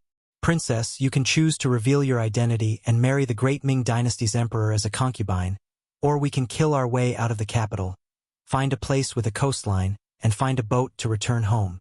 Although Kobayashi was confident in his own strength, he only had 8 guards with him this time, and the disadvantage in numbers was his shortcoming. He knew very well that Aoki Yuki, as an ambassador, was leading a team of nearly 500 people. Among them, there were more than 300 soldiers who could fight. He didn't have much confidence in ensuring Naoki's safety in a battle of 8 against 300 people. Let me think about it. Junko didn't expect the choice to come so quickly, and she couldn't make a decision for the time being. After all, this was related to her marriage. The man a woman chose was often related to her life's happiness, so she had to think about it. Princess, there's not much time left. Please make a decision as soon as possible. I'll go out and take a look. Kobayashi didn't want Junko to make the first choice. No man would be able to accept the idea of giving away their goddess. But he couldn't guarantee that the princess could leave safely, so he was in a dilemma. He might as well not participate and let the princess make a wise decision. Some decisions weren't so easy to make. While Junko was still in a dilemma, Kobayashi once again entered the room without permission. This time, his face became much more serious. Princess, it's already dark, and they're about to make a move. There are enemies at the front door, back door, and side door of the inn. I'm afraid we'll have to kill our way out. Kill our way out? Will we die? Junko's nature as a young girl finally revealed itself. After all, she was still young, and few people wouldn't be afraid in the face of death. Junko's expectant expression made Kobayashi's heart bleed. He didn't want to disappoint the princess, but he didn't have absolute confidence. He could only avoid the question and say, Princess, as long as I'm still alive, I won't let anyone hurt you. The hidden meaning was that as long as Kobayashi was still alive, he would desperately protect Junko's safety. But what if he died? After Junko understood the meaning of these words, she nodded with a blank expression. Well, then we'll rush out. If possible, we'll go to the seaside and find a way to return home. Junko finally made a decision, and that was to not marry the Great Ming Dynasty. Every woman had her own dreams, not to mention a girl like Junko who had been high and mighty since childhood. She might have more pursuits for marriage, but her man was destined to be different from the rest. He was destined to be the strongest in the world. After Junko decided not to marry the Great Ming Dynasty, Kobayashi's face lit up with joy. For him, even if they couldn't live together, being able to die together was a very happy thing. After unifying the goal, Junko first changed into a set of black clothes that she had prepared beforehand. The loose clothes not only allowed her to hide better in the dark, but also allowed her to conceal her perfect identity. After everything was done, under the protection of Kobayashi, the group of 6 rushed out of the inn's front door. As expected of a guard who had once stayed in the imperial family, Kobayashi didn't choose to blindly attack. Instead, he sent 2 of his team members to rush out of the back door, and another 2 to rush out of the side door, creating an illusion that they were about to break out of the encirclement. Then, he led the remaining 4 guards to protect the princess from the front door. The reason why they chose the front door was because it was on the street. From here, they could see the soldiers of the military office patrolling the area. Although these people might not necessarily help them, they could at least deter the enemy. Under the leadership of Kobayashi, the 6 people rushed out of the inn's front door. What greeted them was a rain of short arrows. He saw Kobayashi holding a ninja sword and constantly waving it in front of him. One after another, the arrows hit the blade, making crackling sounds before falling to the ground. Hurry up and rush out. Seeing that the enemy had even used bows and arrows, Kobayashi knew that the situation was more serious than he had imagined. These people had no scruples at all. They just wanted to kill the princess. A wave of arrows was blocked by Kobayashi and his team. The price they paid was that one of the guards was injured by an arrow and lost the ability to move quickly. However, at this time, Kobayashi didn't have time to check the injuries of his brothers. What he had to do now was to take advantage of the enemy's second wave of attacks to leave this place as soon as possible. The farther the better. Follow me, rush out of here. Before he could finish his words, 4 figures suddenly appeared in front of him. They appeared like ghosts, and then 4 ninja swords slashed toward him. For ninjas, facing such opponents, Kobayashi was shocked. At the same time, he stomped his feet on the ground and jumped into the air. He shouted in Japanese, "Protect the princess." Kobayashi couldn't help but be surprised. He originally thought that Ambassador Aoki Yuki only sent samurai. Although they were difficult to deal with, they still had a chance of survival. But now, seeing ninjas who were famous for being good at assassination, he knew that this time he was afraid that things were not looking good for him. Although the strength of the 4 ninjas was not as good as his, after all, there were too many opponents. If it was just to protect himself or even escape, Kobayashi still had some confidence, but his duty was to protect the princess, which was very difficult to accomplish. Kobayashi, who was in the air, quickly flashed through his mind, but at the same time, his empty left hand was not idle. When he reached into his pocket and took out a few ninja darts in his hand. Swish! With a wave of his left hand, the darts were thrown out with great force. They flew straight toward the 4 ninjas who were chasing after him. Kobayashi, whose strength was far higher than ordinary people, successfully pierced the throat of a ninja. One of the 4 opponents was killed. However, Kobayashi was not happy at all, because he had noticed that the 3 men who were protecting the princess had been surrounded by a group of black-clothed samurai. The princess, who was surrounded in the middle, was pale. She was like a small boat in the sea which could capsize at any time.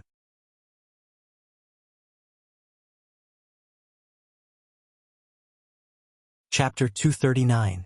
The situation was so dangerous that Kobayashi, who could have continued to fight in a guerrilla style, gave up his advantage. Instead, he rushed into the crowd on the street, and then rushed to the left and right, killing 3 Japanese samurai in a row. Kobayashi's speed was very fast, and his sword moves were also very strange. Coupled with his unpredictable movements, it would take a lot of effort for anyone to kill him. Unfortunately, his mission was to protect Princess Junko. For this purpose, he had no choice but to give up his advantage. He turned around and rushed into the crowd, waving his sword and slashing. The sudden addition of Kobayashi did indeed relieve the pressure of the 3 guards protecting Junko, but as more and more men in black rushed over from the back door and the side door, Kobayashi knew that the 4 men he sent to the east and attack in the west were probably dead, and it should be his turn next. The 3 guards, plus Kobayashi and Junko, were surrounded by 40 to 50 black-clothed men. Longbows and short swords rained down on them, and in less than 30 breaths of time, 2 more of the 3 guards fell. Finally, only Kobayashi, the princess, and the last guard were left. "Captain, I'll fight with them. Please protect the princess and rush out." The last guard saw no hope. After shouting at Kobayashi, he rushed out. However, when he was still halfway out, His chest had been hit by 3 arrows. Then, with his eyes wide open, his body leaned back and fell heavily to the ground. Ah! Seeing the death of her bodyguard at such a close distance, Junko, who had always been calm, finally screamed out in horror. In the dark night, her cry was like the cry of an oriole. It was so different and so amazing. Who is it? Perhaps it was because of the shout, or perhaps it was not time for her to die. A thunderous voice sounded, and suddenly, a group of people appeared on the other side of the street, slowly approaching. Captain Ikase, who was leading the team, saw that the target was close at hand and the mission was about to be completed. Suddenly, another group of people came from behind. His eyes showed that he was unwilling to give up. Come on. Rush up, kill the target, and then retreat. Ikase thought that there was still some distance between the two sides. As long as he was given time, killing the princess and Kobayashi was just a matter of raising his sword. Qi Shang's idea was not wrong. At a distance of a few dozen meters, he did have the opportunity to make a move. Unfortunately, he didn't know who was approaching in the dark. If it was daytime and he could see the luxurious carriage clearly, he wouldn't think so. For no other reason than the fact that the owner of this luxurious carriage was known to everyone in the capital. The Duke of Loyalty, Yang Qindong. It was Yang Qindong who was passing by. As for whether it was intentional or not many people knew. The important thing was that Yang Qindong had indeed appeared here and allowed his servant, Beta Persei, to yell at him first. But after he shouted, the other party had no intention of stopping. This infuriated Beta Persei. Young master, these people won't listen to our advice. Should we attack? Please give the order. Attack. Yang Qindong's emotionless voice came from the luxurious carriage. Standing on the street were all Japanese samurai and ninjas. He wouldn't feel the slightest bit of heartache no matter how many of them died, nor would he show any mercy. Standing on both sides of the carriage, a row of Lung Feng had been waiting for this order for a long time. When they heard the word, 6th young master, the 30 people of Lung Feng started a shooting competition by themselves. The reason why it was called a competition was because the 3 classes were competing with each other to see who could achieve more. Bang bang bang. In the dark night, the sound of gunshots was so deafening and earth-shattering. Along with the sound of gunshots, a dazzling red light flashed like a meteor, and the Japanese samurai standing dozens of meters away fell to the ground one by one. Princess, get down. Seeing the red light coming, Kobayashi instinctively hugged Junko and threw himself to the ground. But he didn't know how superfluous this action was. The Lung Feng had already received the order not to hurt the princess. With night vision goggles, how could they hurt Junko in the dark? Bursts of gunshots sounded like firecrackers being ignited. After 2 waves of continuous attacks, there were no more samurai standing on the street. In a short time, except for a few people like Ikigami who reacted very quickly and escaped at the first time, the other Japanese samurai present on the scene were all killed. Clean up the battlefield. Seeing that the scene became silent after a burst of gunshots, Tiger's Mane replaced Yang Qindong and shouted the order. For a time, 30 Lung Feng and Qiu V's first guard began to move forward in a searching manner. In the process of moving forward, there were gunshots from time to time. Whenever they found someone who was not dead, the Lung Feng automatically fired a shot. This also depended on the usual training and teaching. In Yang Qindong's words, most of the time, mercy to the enemy was cruelty to oneself.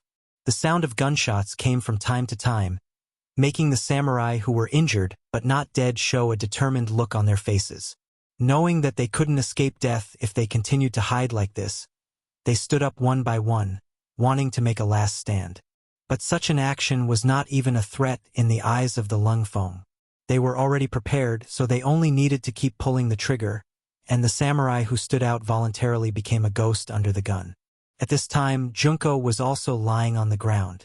Although she was protected by Kobayashi, she was still trembling. She didn't know who was coming, and she didn't know what fate was waiting for her. She didn't even dare to think about it. Compared with Junko, who was scared, Kobayashi's heart was also flustered. He was very clear about the strength of these samurai and even some ninjas, but these people were so vulnerable in front of the people who came. He couldn't help but think, if it was him, facing advanced firearms, how likely would he be to survive? While he was still comparing in his heart, the footsteps were getting closer and closer, and when they were about to reach him, Kobayashi finally couldn't help but shout in somewhat awkward Chinese, "Don't kill us, we surrender." It was very difficult to make a samurai, a ninja of the Japanese imperial family, shout out surrender, and this was equivalent to Kobayashi cutting off his own path as a samurai. But for the sake of the princess under him, he made this decision resolutely. Kobayashi's sudden shout attracted the attention of the 5 Lung Feng with guns. In fact, they have been paying attention to the movements here for a long time. Even if Kobayashi didn't shout, they would soon find this place. Shouting was just a way to reveal their position in advance. As if to prove that he didn't want to kill after Kobayashi shouted, he took the initiative to throw the ninja sword in his hand to the ground, then stood up with his hands on his head. "Don't kill us. We are also victims. Yes, we are victims." As Kobayashi stood up, Junko was also liberated, and naturally stood up and imitated Kobayashi, holding his head with both hands, with a pitiful expression. "Bring them to the young master." Seeing that the princess appeared, safe and sound, Tiger's man, who was in charge of commanding the battle, was relieved, and then took the initiative to step forward, leading Junko and Kobayashi to the side of the luxurious carriage. Kobayashi was naturally specially treated, and he was stopped a dozen meters away from the carriage. But this time, in the face of dozens of black muzzles, he became very obedient. Junko, who followed Tiger's man, smoothly came to the side of the carriage, and saw the scene of the carriage curtain being lifted, revealing the young and confident face of Yang Qindong. "Oh, it turned out to be Miss Junko. We are really fated." Yang Qindong slightly raised the corner of his mouth, revealing a faint smile while looking at Junko. Junko didn't expect that the person turned out to be Yang Qindong, but since it was an acquaintance, of course, it couldn't be better. She immediately exclaimed, "Dong Shuai, someone wants to kill me. Please save me." "Oh, who did such a beautiful Junko offend? Why did you make such a big fuss?" Yang Qindong didn't say whether he wanted to save them or not. Instead, he looked like he wanted to know the reason. Junko didn't want to expose her identity too early. After all, she didn't know Yang Qindong, and if she exposed her identity, what would she do if he used it to threaten her father? But now that she needed his help, how could she explain the situation in front of her? Junko was still struggling whether to tell her true identity in order to answer Dong Shuai's question. At the other end of the street, there was a burst of dense and complicated footsteps. Hearing the footsteps, Junko's face was once again filled with fear. Yang Qindong, on the other hand, seemed to have expected all of this, and didn't show the slightest surprise. Instead, he showed a warm smile to Junko. "Well, you get on the carriage first, and that guy called Little Lin, take off his black clothes and change into our clothes."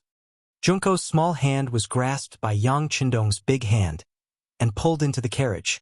Perhaps because the force was too great, she lost control for a moment and directly rushed forward, until she hit Yang Qindong's broad arms. Only then did she stop. Suddenly being held in Yang Qindong's arms, her nose could smell the strong smell of male hormones. For a moment, Junko was so frightened by the sudden change in front of her that she didn't dare to move.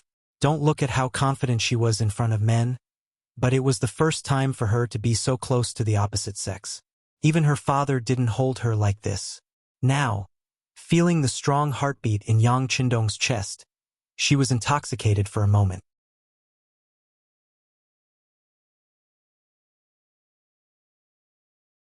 Chapter 240. Yang Qindong didn't feel anything wrong. For Junko to throw herself into his arms, he just thought that he had used too much strength just now. This was caused by his underestimation of Junko's body weight. Junko still had a confused expression on her face as she hid in Yang Qindong's arms. A group of people had arrived in front of the carriage a dozen meters away. When these people saw the corpses on the ground and the smell of blood, they instinctively raised their short swords and spears in their hands. The atmosphere instantly became cold and solemn. "Who are you?" The general leading the group asked in a nervous tone. In his hand, he was holding a fireball that could be fired into the air at any time. As long as the fireball was in the air, this area would quickly be surrounded by the Ming army. At that time, even a mouse would find it difficult to escape. Who are you? Why don't you greet the Duke of Loyalty? Whose subordinates are you? Seeing more and more people in the night, Tiger's Mane was not afraid at all. On the contrary, he was full of energy and shouted loudly.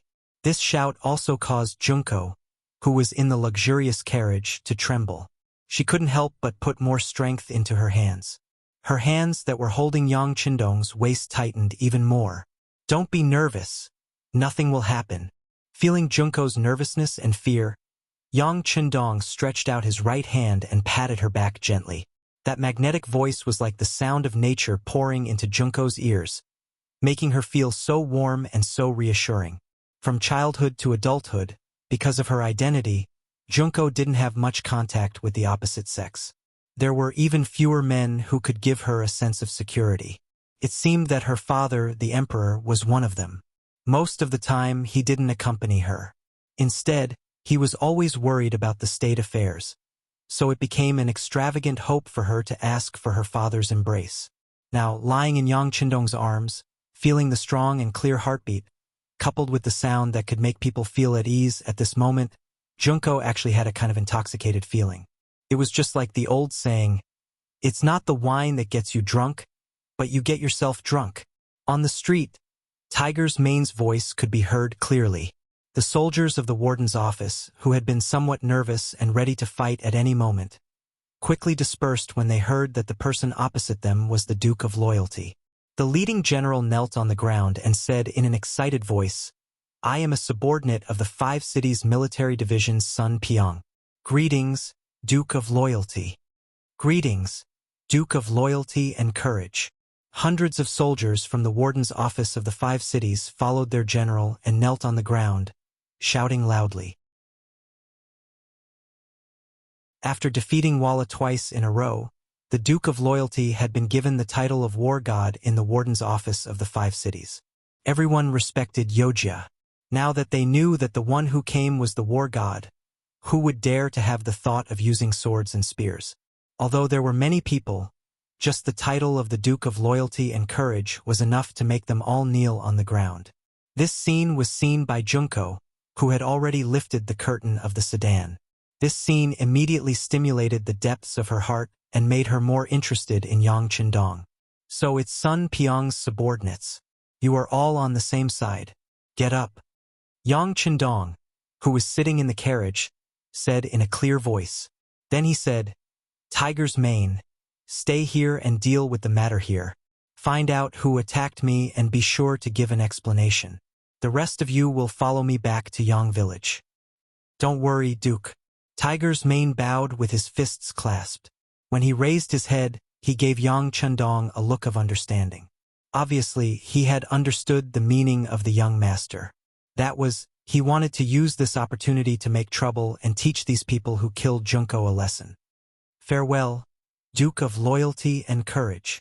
Hundreds of soldiers of the warden's office of the 5 cities had just gotten up. When they saw that Yang Qindong was about to leave, they immediately knelt on the ground again and said in unison. Under the gaze of the great Ming Dynasty soldiers, Yang Qindong's luxurious carriage drove out of the capital under the protection of the First Guard and Leng Feng. It went straight to the Yang Village 15 miles south of the city. When the carriage left the capital, the originally dark carriage suddenly lit up. The lantern in the carriage was lit. Junko also left Yang Qindong's arms with a red face. At this time, she finally had a chance to look around. When she saw that the carriage was so spacious that there was no problem for her to lie down here, she couldn't help but widen her eyes in surprise. As a princess, she had seen more than the average person since she was a child. It was not that she had never seen a spacious carriage, but it was the first time that she had seen such a spacious carriage, especially one that moved so steadily without any bumps. Of course, she didn't know that the bottom of the carriage was installed with a shock absorption system. The wheels were not ordinary wooden wheels, but were replaced with tires. It could be said that for the sake of comfort, many things in the large warehouse were used. This was why it could be so spacious and stable. Of course, there was only one such carriage in the entire Great Ming dynasty. Even the emperor didn't have one. He looked around curiously. After a while, he finally got a general idea of the place. Then, he noticed that Yang Qindong was staring at him. He immediately lowered his head and said embarrassedly, "Sorry, I'm really ignorant. I've made a fool of myself in front of Dong Shuai." "What? Anyone who enters the carriage for the first time will be like this. It's not strange." Yang Qindong shook his head and said indifferently, "What? Did a lot of people enter the carriage? I don't know who they are." Junko asked curiously, but she was afraid that only she knew what she was thinking. "There are several people. My 4 wives have stayed here before, and my 7th sister." Yang Qindong seemed to think for a moment, and then answered unhurriedly. When she heard Yang Qindong say that he already had 4 wives, Junko's eyes showed a trace of struggle. She seemed to be entangled with something, but her good psychological quality made her quickly return to normal. "Is that so? Dong Shuai already has 4 wives. It's really enviable. Haha, that's not bad. Many people say the same thing." Yang Qindong laughed, as if having 4 wives was something to be proud of. After laughing, he asked curiously, "Miss Junko, I saved you today. Can you tell me why those people wanted to kill you?" Didn't I say it before? I was born in a merchant family, and these people came for money. Fortunately, Dong Shuai passed by here and saved this little girl's life." Junko didn't even blink when she lied. She just opened her mouth. All of this was something she had thought out after entering the carriage. Before she had a complete understanding of Yang Qindong, she would not easily reveal her identity. "So that's how it is. In that case, those killers were killed by my servants and guards. You should be safe now, so it's better to say goodbye." Yang Qindong saw that Junko didn't speak the truth, so he didn't point it out, but said very casually. It was as if saving her was really a casual thing for him. Yang Qindong's sudden words suddenly made Junko's face change. Just a moment ago, she was thinking about how to get out of this carriage and leave Yang Qindong. She didn't believe that a person who could marry 4 wives could ignore her beauty. But before she could say anything, he took the initiative to ask her to leave. She achieved her goal so easily, which made Junko somewhat uncomfortable and gave birth to another idea. This was the wilderness. If she got off the carriage, where would she go? If the killers were following her, they wouldn't be so lucky to meet Yang Qindong. Since it was dangerous to leave here, why not follow Yang Qindong back to the Yang family manor? Although there might be other dangers, it was better than losing one's life. Thinking that Yang Qindong was a loyal duke of the Great Ming dynasty, he shouldn't do things that were difficult for her. Junko instantly made a decision. When she looked at the 6th young master, there was a trace of obvious gentleness in her eyes. "Dong Shuai, this little girl is alone. You can't really leave me here. It's so dark outside. I will be scared." "How can you be alone? Don't you have a guard? You can rest assured that I will leave him to protect you." Yang Qindong pretended to be puzzled and said. Hearing that Yang Qindong misunderstood her meaning, Junko was ashamed and angry at his ignorance, but she still continued to explain. "Dong Shuai, Junko didn't mean that. I mean, it's dark outside. I will be scared. It's better to let me rest in the Yang family manor for a night. It won't be too late to continue tomorrow." "Oh, you want to go back to the Yang family manor with me? It's just that my 2 wives are in the manor. I'm afraid it's not easy to explain." Yang Qindong saw that the little white rabbit had entered the wolf's den, and while he was very proud, he pretended to be very embarrassed and said. Hearing that he was comparing her with his wives, Junko was angry. "Who do you think I am to you? Moreover, it was disgraceful to be a concubine as a princess." But thinking that she needed his help, she had to pull a long face and said in a provocative tone, "What's wrong? The elegant and talented Dong Shuai is actually so afraid of his wife?" "Not afraid." Yang Qindong shook his head. "It's respect. Forget it, it's really dark outside. It's really inappropriate to leave a little girl like you here. Then come back to the manor with me." But remember, you have to leave after breakfast tomorrow morning. Do you understand? Seeing that Yang Chundong agreed, Junko didn't have any psychological burden to stay in the Yang family manor for a night. She quickly nodded. Okay, I'll stay for a night.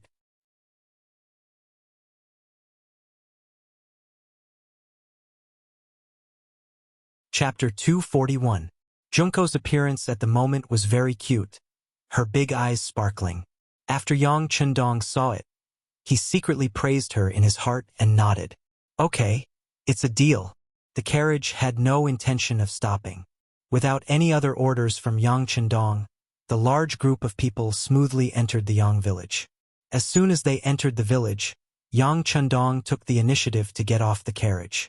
Under the escort of Beta Persei, Yang Wu, and Xiu Vi, they went straight to the inner courtyard. Junko and Kobayashi were arranged to stay in the guest room in the outer courtyard. When Junko arrived at this new place, she was a little curious.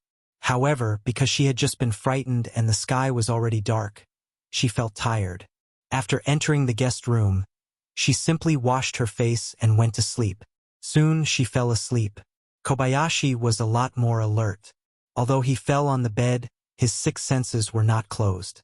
But no one had any ideas about him, so his caution was unnecessary. In the study of the inner courtyard of the Yang village, Tiger's man had rushed back. He and the people of the 5 cities warden's office had dealt with the bodies of the killers. After finding out that the killers were actually Japanese warriors, they had already reported it.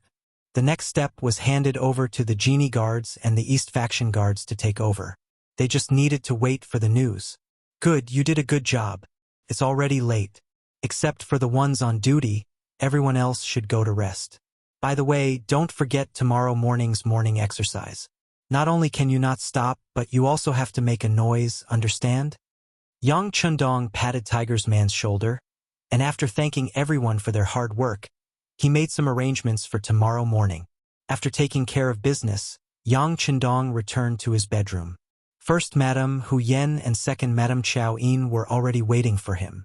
As soon as he entered the room, the two of them eagerly stepped forward to help him take off his clothes with great enthusiasm. Yang Chundong stood there and enjoyed the service of the beauties. After his coat was taken off, Hu Yan's careful voice sounded in his ear. Roku, I heard that the Japanese girl named Junko was brought back to the village by you, right? That's right. She was being hunted down tonight. My husband happened to pass by and saved her. Yang Chundong chuckled as he replied. How could he not know what Hu Yen and Xiao Yin were thinking? However, now was not the time to explain too much. He wasn't 100% sure how things would develop, and he wouldn't say anything if he wasn't sure. Hu Yen and Xiao Yin were clearly not satisfied with his nonchalant answer. However, as a married woman, she couldn't say much. On the day they married Yang Chundong, they were already prepared to share it with others. After all, their husband was too outstanding. Such a person was destined to be extraordinary.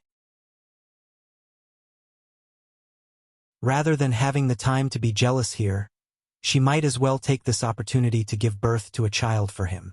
This way, she would have no worries for the rest of her life and would not have to worry about anything. Lu Lang, let us sisters serve you while you rest. After making up their minds, Hu Yen and Xiao Yin looked at each other and made a decision. Both of them began to lean toward Yang Chundong. Haha. Good. Then let's rest together. Yang Chundong was happy to see this. While laughing, he held the two women in his arms and then rolled to the side of the big bed. Compared to Yang Chundong's happy life, Aoki Yuki's was much more miserable. First, when he learned that Princess Junko had appeared in the Great Ming Dynasty, he was nervous and sent his guard, Ikari, to take action with ninjas and samurai. Originally, he thought that he would succeed. But who would have thought that not long ago Ikari came back and said that he had failed? And this was not the most annoying thing. Then, the people of the embroidered uniform guard came and asked Aoki Yuki to follow them to the yamen on the grounds of assisting in the investigation. Although he had not been in the Great Ming Dynasty for long, he still had some understanding of the yamen of the embroidered uniform guard, which was the imperial court. Of course, Aoki Yuki refused. He even used the reason that he was an envoy of Japan to protest and oppose. If it was in the future, an envoy of a country would never be easily touched. Even if there was conclusive evidence, it would still need to be approved layer by layer. In the end, it was unknown when it would be done. But now, the great Ming dynasty was still prosperous, and Japan was relatively weak. Of course, Aoki Yuki's protest would have no effect. Under the suppression of several burly embroidered uniform guard, he was quickly taken out, leaving the guard Ikari, who was constantly stomping his feet. It was late at night, and he did not have any better ideas. He could only think about bringing a large sum of money to the officials of the Ministry of Rights at dawn to see how to save his superior. But he did not know that the reason why the embroidered uniform guard acted so quickly was because the matter involved Yang Chendong. The name of the Duke of Loyalty was not only among the common people, but also among the people, the 5 cities' warden's office, and even the embroidered uniform guard. Just a while ago, because they offended this person, many eunuchs and eunuchs were threatened with their lives. Now that this matter was related to him, no one dared to take it lightly. At least, they had to take the suspect into custody first. They could not give the Duke of Loyalty a chance to flip out. As for the Ministry of Rights, needless to say, Hu Yan's grandfather was the minister of the Ministry of Rights. If the people there dared to do anything, it would be a strange thing. Of course, Ikari did not know all of this. He was waiting for the arrival of dawn in nervousness and apprehension. After the night, it was dawn. This was a truth that had never changed. When the sun of the new day shone into the room, Junko woke up. But just as she woke up, she saw 2 maidservants serving her in her line of sight. "Miss, get up. Wash up first." In an unfamiliar environment, Junko, who had no opinion of her own, said obediently. Then, she had the opportunity to enjoy the new toothpaste and toothbrush for the first time. Then, it was the appearance of the soap. The fresh fragrance made Junko yearn for it. After washing her face and rinsing her mouth, the divine mirror appeared. The clear mirror reflected the most perfect side of Junko. Then came the new shampoo, the unforgettable perfume spray, and so on. Even the toilet paper was so soft. Junko was completely dumbfounded by all this. Originally, she thought that the life in the palace was luxurious enough. But compared with here, there was still a huge gap. The clothes were very fitting. Among them, there was a shameful bra and other things. Wearing it was comfortable and showed off her figure. Could be said that it was an eye-opener for Junko. She felt that her whole person was completely changed. Along with the arrival of breakfast, the delicious food made Junko eat until she was full. She felt that the amount of food she had eaten in a day was not as much as the amount of food she had eaten today. She changed her clothes and ate until she was full. With a satisfied mood, Junko walked out of the room and came to the courtyard. Then, she saw a scene that she would never forget for the rest of her life. 30 men wearing camouflage uniforms were waving shiny bayonets to practice assassination in the slightly cold morning weather. Their uniform movements made the 30 people's performance seem as if they were one person. Their performance was so uniform that it was as if they were one. But what was even more shocking was that the moment these people rushed out with their bayonets, they didn't make the slightest sound. Because of this, it gave people a terrible feeling. Whether it was practicing formations or weapons, they had to shout. Only in this way could they show their momentum. But these 30 people were doing the opposite. They didn't make the slightest sound during their training. That dull feeling made people couldn't help but give birth to a sense of oppression. It was this feeling that made Junko's chest feel tight and even suffocated. In the distance, the loyal Duke Yang Chendong, who was wearing a vest, was running quickly with more than a dozen people. This scene also made Junko, who was wrapped in a coat, surprised. One must know that the new year was coming, and the weather was cold. Ordinary people couldn't wait to hide their hands and feet in a robe. But how could he wear so little? Not only Yang Chendong, but even the men around him were wearing the same clothes. They all exposed their arms and legs and ran behind Yang Chendong. Among the crowd, Junko also saw her guard captain, Xiao Lin. Xiao Lin was also in the team, and he was also wearing thin clothes. Although he didn't expose his arms and legs like Yang Chendong, he was only wearing underwear. More importantly, he was running at the back of the team. Looking at him, he seemed to be panting to the point of exhaustion. Junko had some understanding of Xiao Lin's physical fitness. He was one of the best among the royal guards, but now he was at the very back of the team. He was 7 or 8 body positions behind Yang Qindong.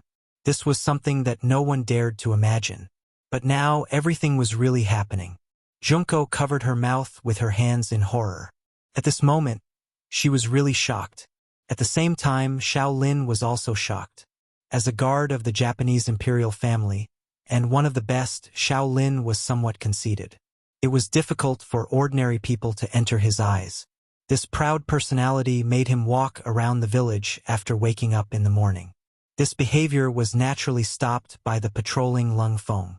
As a warrior, if there was a disagreement, a fight would break out. In a 1-against-2 battle, Xiao Lin bravely fought the 2 Lung brothers. In his opinion, it should be easy for him to defeat his opponents, but it took him half a cup of tea's time to defeat the 2. At this moment, the other Lung Feng had already surrounded the place, which attracted the attention of the tallest man beside Yang Qindong, Beta Persei, who also rushed over. In a 1-against-2 battle, Xiao Lin still won. This made the other Lung Feng feel a kind of shame. They all rubbed their hands, wanting to fight to regain their face. Beta Persei, who was better at fighting, saw that Xiao Lin won because of his strange and flexible movements. This might be the advantage of ninjas, that young master said.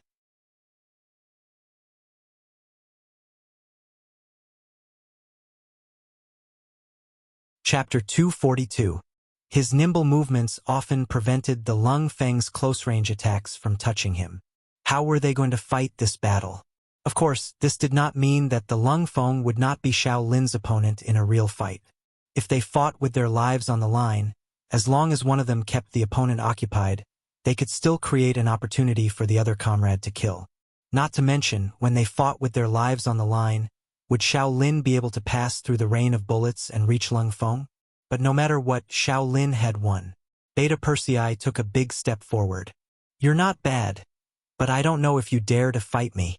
Of course, you've just fought and wasted some energy. To be fair, how about I let you use my left hand? Beta Persei stood up and offered to use his left hand to fight Xiao Lin. This was an insult to a samurai. Xiao Lin would not back down. For the sake of a samurai's dignity, he readily agreed.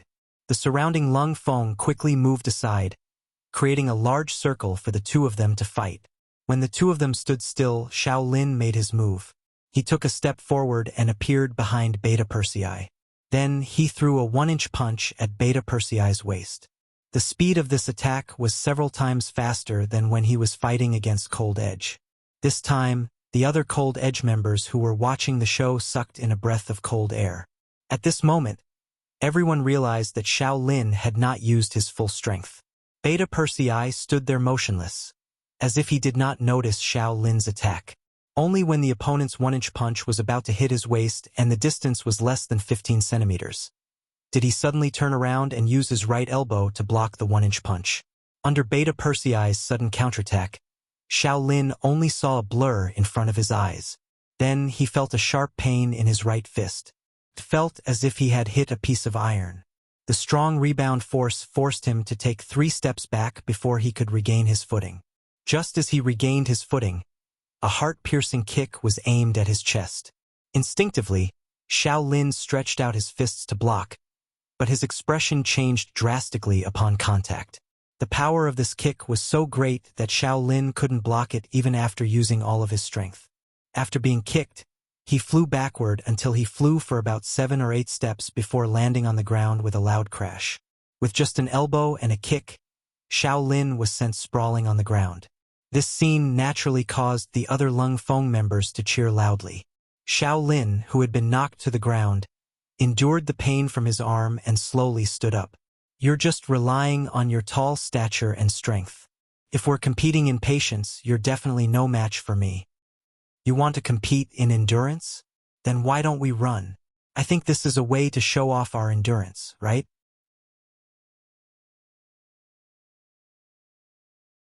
A voice that wasn't very loud, but just loud enough for everyone present to hear clearly rang out. Listening to the voice, Everyone saw Yang Qindong, who was wearing a vest and shorts, walking over with Tiger's Mane, Yang Si, Yang Wu, Yang Lu, Qiu Vi, and other members of the first guard team. "Hello, young master." As soon as Yang Qindong appeared, all the Lung Feng members stepped forward to greet him, and they all stood up straight, looking very energetic. "Good morning, everyone," Yang Qindong said to everyone with a smile, then walked to Xiao Lin's side. "If you want to compete in endurance, this young master is going to run now. You can try to keep up with me. As long as you can surpass us, it proves that you are stronger. How about it?" Hearing that there is going to be a running competition, and it was Loyal Gong who took the initiative to mention it, Xiao Lin was immediately overjoyed.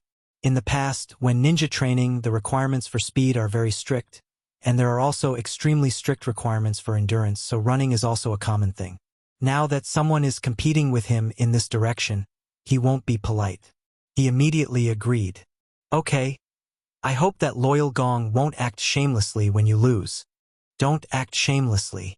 Remember, if you really lose, you have to admit your shortcomings, ha ha ha." Yang Qindong, who looked up to the sky and laughed, said to Xiao Lin. Then he took big strides and began his morning run.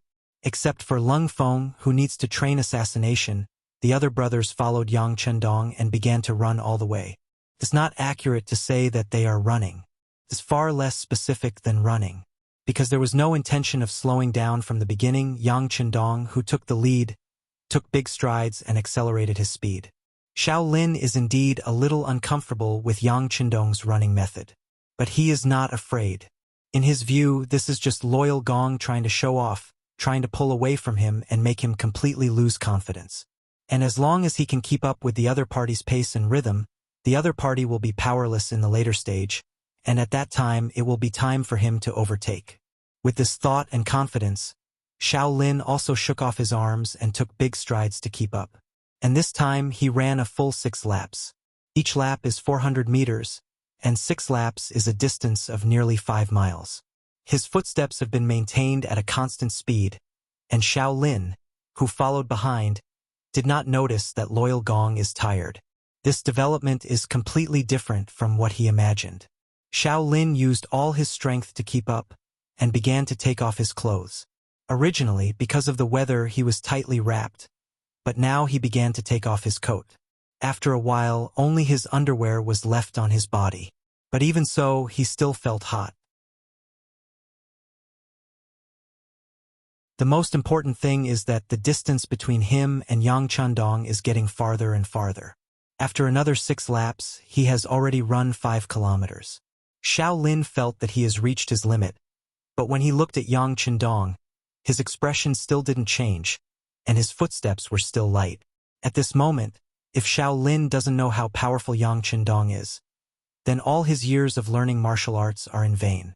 At this moment, his heart gave birth to the idea of admitting defeat. And at this time, Junko appeared and saw this scene in front of her. The appearance of the goddess in Xiao Lin's heart seemed to have suddenly poured strength into him. His legs, which were originally as heavy as iron and lead, regained their strength. He began to exert his strength to chase, and he actually overtook the 2 guards. Yang Qindong, who was running in front, felt the change behind him. The corner of his mouth just smiled slightly, and then he also began to accelerate. The moment he exerted his strength, Xiao Lin, who saw a glimmer of hope, was left behind by 7 or 8 meters. The distance between the 2 sides continued to increase, and finally, Xiao Lin couldn't see any hope. At this moment, he knew that he was defeated, completely defeated. When a person's heart has no hope and fighting spirit, sleepiness and fatigue will all surge into the body. Xiao Lin, who felt that his feet were getting heavier and heavier, finally insisted on running half a lap, and finally fell to the ground with a plop, unable to stand up. After Xiao Lin fell, a guard quickly came forward and helped him up. Then a big bowl of steaming meat soup was sent to his mouth, and he was poured into his mouth. After a while, Xiao Lin exhaled a mouthful of turbid air and opened his eyes again. He's fine. Send him to rest first and at the same time give him a nutritious meal. After seeing Xiao Lin open his eyes again, the expression on an experienced guard's face relaxed, and then he gave his suggestion to the other guards. Shaolin was carried away, and on the other side, Yang Qindong also finished running 10 kilometers with his brothers. After stopping, they didn't immediately rest. Instead, they did all kinds of exercises such as kicking, bending, boxing, jumping. Junko didn't know whether it was because of an illusion or some other reason, but she kept feeling that Yang Qindong's body was as light as a swallow at this moment. After a stick of incense worth of exercise, Yang Qindong ordered, "Go take a bath first, then we'll have dinner." Immediately, everyone dispersed and went to the bathhouse in the outer courtyard of Yangjia village. When everyone passed by Junko, no one even looked at her, as if she was nothing but air. If it was before, Junko, who was usually ignored by others, would definitely be annoyed and embarrassed. But now, she couldn't get angry at all, because at this time, Yang Qindong came to her side. "I'm sorry, your guard is too competitive, so I taught him a little lesson. But don't worry, he will be fine. After this training, he will only become stronger. By the way, I'm also sweaty, so I need to take a bath first. And, do you want to join me?" When he said the last sentence, Yang Qindong's eyes had a trace of a naughty smile. Junko, who was teased by his words, immediately blushed and quickly lowered her head. After a long time, she said, "Who wants to take a bath with you?" After saying this, when she looked up, she found that Yang Qindong had already disappeared, only leaving a heavy masculine scent in the air. But for some reason, Junko didn't feel a trace of disgust, and the appearance of Yang Qindong's strong body when he was running just now flashed in her mind. In just one morning, she had seen too many things that she had never seen before. Not to mention the countless strange things, even her guard captain, Kobayashi, was called a weakling by Yang Qindong's words. All of this subverted Junko's previous understanding, making her curious about the Yangjia village. "I'm going to stay here and see what secrets there are." It was as if he had made a big decision and found a reasonable excuse for himself to stay. After stomping her feet, Junko turned and walked into the courtyard. When Junko came here, all the people who had just been training had changed into new clothes and were eating meat and drinking soup. The fragrance was overflowing, making Junko, who had just eaten breakfast, unconsciously felt hungry again. But after all, she was a girl, and she paid great attention to her figure, so this gluttonous person didn't do anything to her. And it was in this crowd that she saw Yang Qindong, who had changed into a green robe. She saw him eating meat and drinking soup with his subordinates. You're tuning in to the Journey of the Soul YouTube channel. Don't forget to subscribe and join us on this journey to catch the most captivating stories.